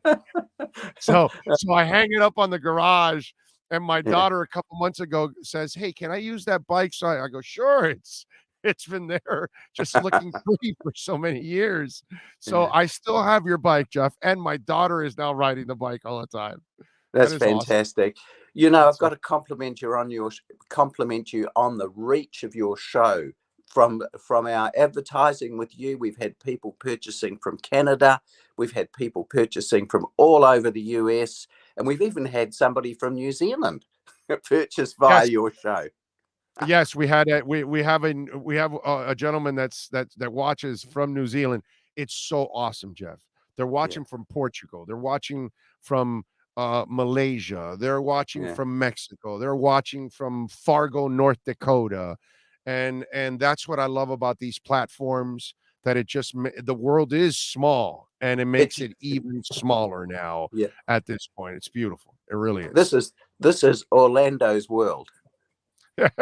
Well, listen, about a month and a half ago, we went to Vegas for the NFL draft, and we had a whole bunch of listeners come by because they all flew in from all parts of the world to go for the NFL draft. And this week now, we're going again to Vegas for the NBA Summer League. And so we'll get a lot of listeners out there. It's just this has been a fun experience, and the world is changing, as you know. Traditional radio and television are completely just we're not watching that anymore like that. It's more about platforms nowadays. And this is what people are doing. I'm thinking of dinosaurs. Yeah. Yes. Great stuff. All right, so go to naturebee.com, get the 2 months, you get the third month for free. Remember, of course, normally you can also order, if you want to order only a month, you can use our code Big O, and you can always get free shipping there too. And check out all the other products. I always tell you, my wife loves the wrinkle cream.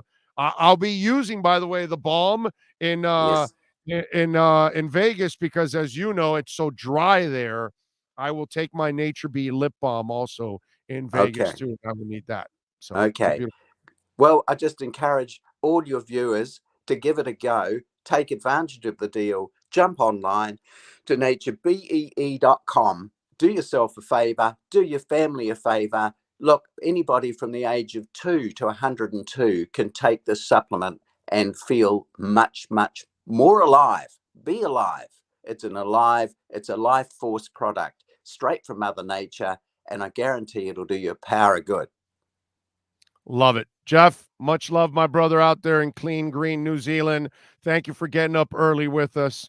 And now you can go back to sleep. We'll talk to you down the line, my friend. I appreciate you. I'll just stay with the show. You got it. Cheers. Thank you, Jeff. Appreciate you. You got it.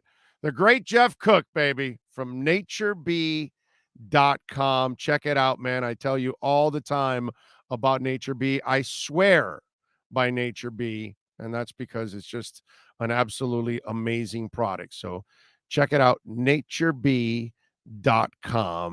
That's the key. There it is. There's my Nature Bee. There you go. Use the code BIG. Ow! There we go. Yes, sir. I love it. Use that code BIG O for naturebee.com.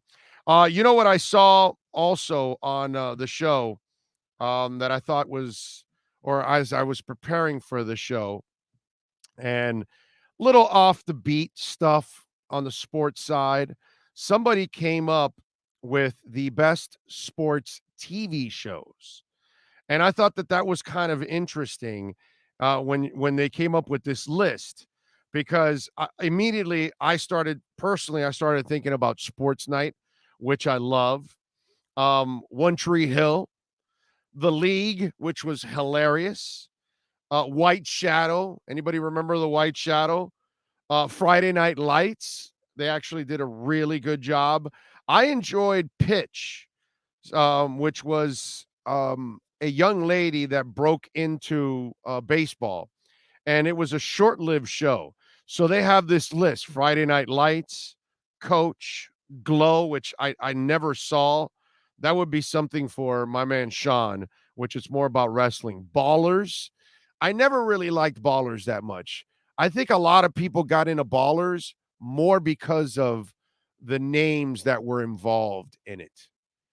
That's what I think, because there was a lot of big names. Eastbound and Down was good. That was hilarious. Red Oaks, I never watched. Brookmire, never watched. Playmakers, I enjoyed Playmakers I think it was on ESPN, if I remember correctly. And they canceled it, but I enjoyed Playmakers. I thought they could have kept that going. They've got Pitch on the list. They've got Sports Night. Hanging with Mr. Cooper. That's funny. I like that. The White Shadow, one of my favorites. I love The White Shadow. One Tree Hill. I don't ever want to be what. Anyways. The League, hilarious. My Boys. I never saw My Boys, so I don't know too much about it. Hang Time, which that was with what's it called? The former football player. I forgot his name now. But anyway, didn't watch much of that. Arliss, they got, which was a very popular show. I saw a little bit of Arliss. It was pretty good. Lights Out, don't know anything about it. It was on FX. Necessary Roughness, I remember watching that on USA. That was actually, I think that was entertaining. And then what may develop into the best sports TV show of all time. Could it be Cobra Kai? Could Cobra Kai go from being a cutesy sports movie that you watch to going to being the best sports TV show you've seen? I thought that was a fun little list that they came up with this morning when I was preparing for the show. And obviously, those of you that want to respond to the best fictional sports TV show, don't go into movies now. TV show. What would be your favorite sports TV show? And Sports Night would have been up there, and White Shadow would have been up there. Friday Night Lights. I enjoyed Playmakers, but I gotta say, Cobra Kai might become my favorite sports TV show of all time, because I really have enjoyed that whole entire TV show for Cobra Kai.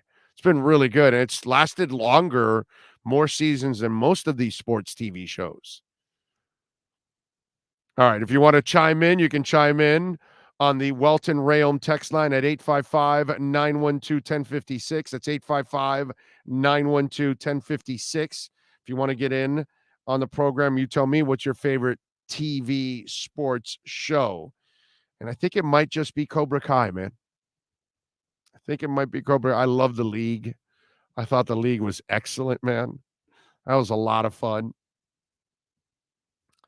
Let's see. Michael is out in South Africa. So you thought Jeff's accent was more Australian than New Zealand, but that happens to a lot of Kiwis. Yeah, man. And a lot of people that you might think they're English, they're actually Australian. And yeah, it kind of gets, it kind of gets tangled up a little bit at times. Armando says, what type of player will Hill be in the locker room if the Finns hit a losing streak, considering he's not used to losing? I guess we'll find out, right? No reason to make up anything now, right? I mean, let's wait. And maybe they're not losing. Enzymes plus CBD, best preventative meds on the planet. R.I.P. Neil Rogers. Okay. Did he die today? Did he die on July 4th? I don't even remember the exact date that he passed away. Big O, have you seen Squid Game? Yes, I have seen Squid Game. But I wouldn't call that a sports show. That's it's like, that's kind of like a challenge type of thing. It's not really a sports show. But I have seen it. Marlins filtering with dangerous bases loaded. Wait a minute. I laid the 1.5, bro. You mean that's at risk right now? That's at risk. I can't get the 2 runs? Are you telling me I'm not getting my 2 runs? Oh, damn, it's a 1-1 game. Bottom of the 8th. All right. So let's hope the Marlins can get back on track there. Ted Lasso. Oh, dude, Ted Lasso's a really good. I forgot about how is Ted Lasso not on that list? Damn it, Ted Lasso might be right up there with Cobra Kai. I love Ted Lasso. That's a good one. Rob, that's a great call on your part, dude. How is Ted Lasso not? That list is incomplete without Ted Lasso. Okay, it may not be the best, or it might be, but it's certainly in the top 20. Of that list with 20, it's in your top 10 if you've watched Ted Lasso. That is a great show, man. Great call, Rob. Fantastic. Sports Night was so underrated. Wish it lasted longer. I agree. I love Sports Night. So awesome. Cobra Kai is awesome. I'm told so. You'll love Ted Lasso. Lasso is great. Does Ballers count, Big O? Yeah, Ballers is there. It's on that list. I'm not a big fan of Ballers. I wasn't that impressed with Ballers. I think it was more about all the names in one show all the time and all that. I didn't think the show like Players, the one with the other one on ESPN, that one for me, right? It was called Players. What was it called? Because I wrote it down here. The Playmakers. I like Playmakers way more than that one, than Ballers. New Zealand has great music. Lab is a good band. I got to check it out.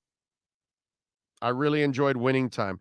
I did enjoy Winning Time, too. I thought it was going to be cheesy. I got to admit. I told you guys.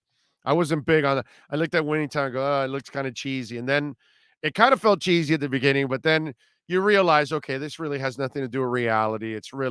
It's all fictional. Let's just have some fun and roll with it. And then I enjoyed it. You know what I mean?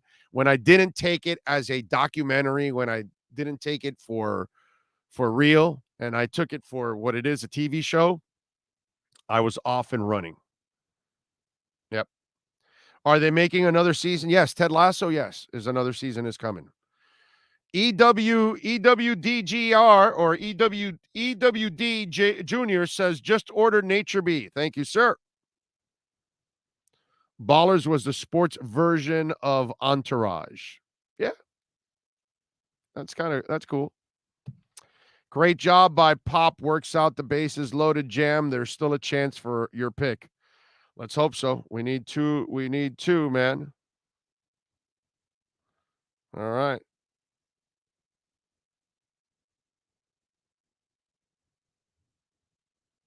Let's see.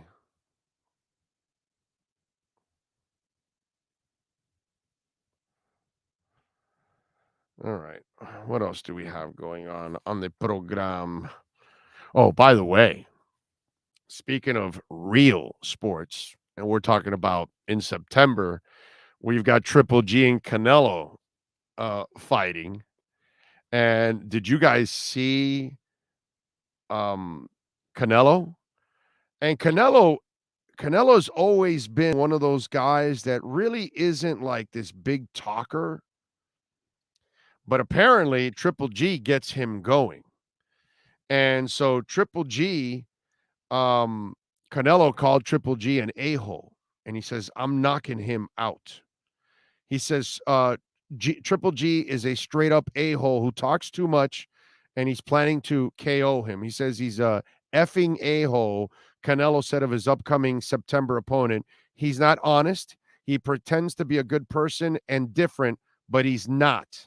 And his opinion of Triple G comes down to this, and he believes the 42 1-1 boxer is just flat out two-faced. He talks a lot of shit about me, Alvarez says. He'll say I respect him, his career and other parts. He's an embarrassing boxer. He's embarrassing for Mexican boxing. I hate that mother effer because of that. Triple G, by the way, is 57, 2-2. And of course, we will find out September 17th when they square off. So he says, my goal is to end this fight before 12 rounds. He wants to fight Bivol, who gave him the only loss outside of Mayweather. I'm looking forward to that fight. Although Triple G's 40 years old, man. Wow. Damn, dude. But you got to love when there's that rage in between, the two fighters. That's always a nice way to kind of, sell it. So I love it. All right. We're going to wrap it up here on a July 4th. I think we've done enough. We did 3 hours and 24 minutes today, a little longer than I even expected myself. We got to thank Ira Winderman, Franco Penizzo, Marcel Louis-Jacques, Jeff Cook, of course, from Nature B. And there you go, folks. Order 2 months and you get the third month for free. And don't forget, normally you could use our code, but shipping is free on this one. But normally when this deal is done, if you order just a 1 month supply, you can get free shipping by using our code Big O. But right now, you buy 2 months, you get the third month for free and free shipping. Come on, man, take advantage of that. All right. We thank all of you for tuning in. As always, thank you all for supporting us and supporting our great, great sponsors. That's the reason why we're able to do this show every day, because of great sponsors like Nature B. We'll see you tomorrow. Same time, same place, same bat channel. Happy 4th of July. Be safe out there. Thank you.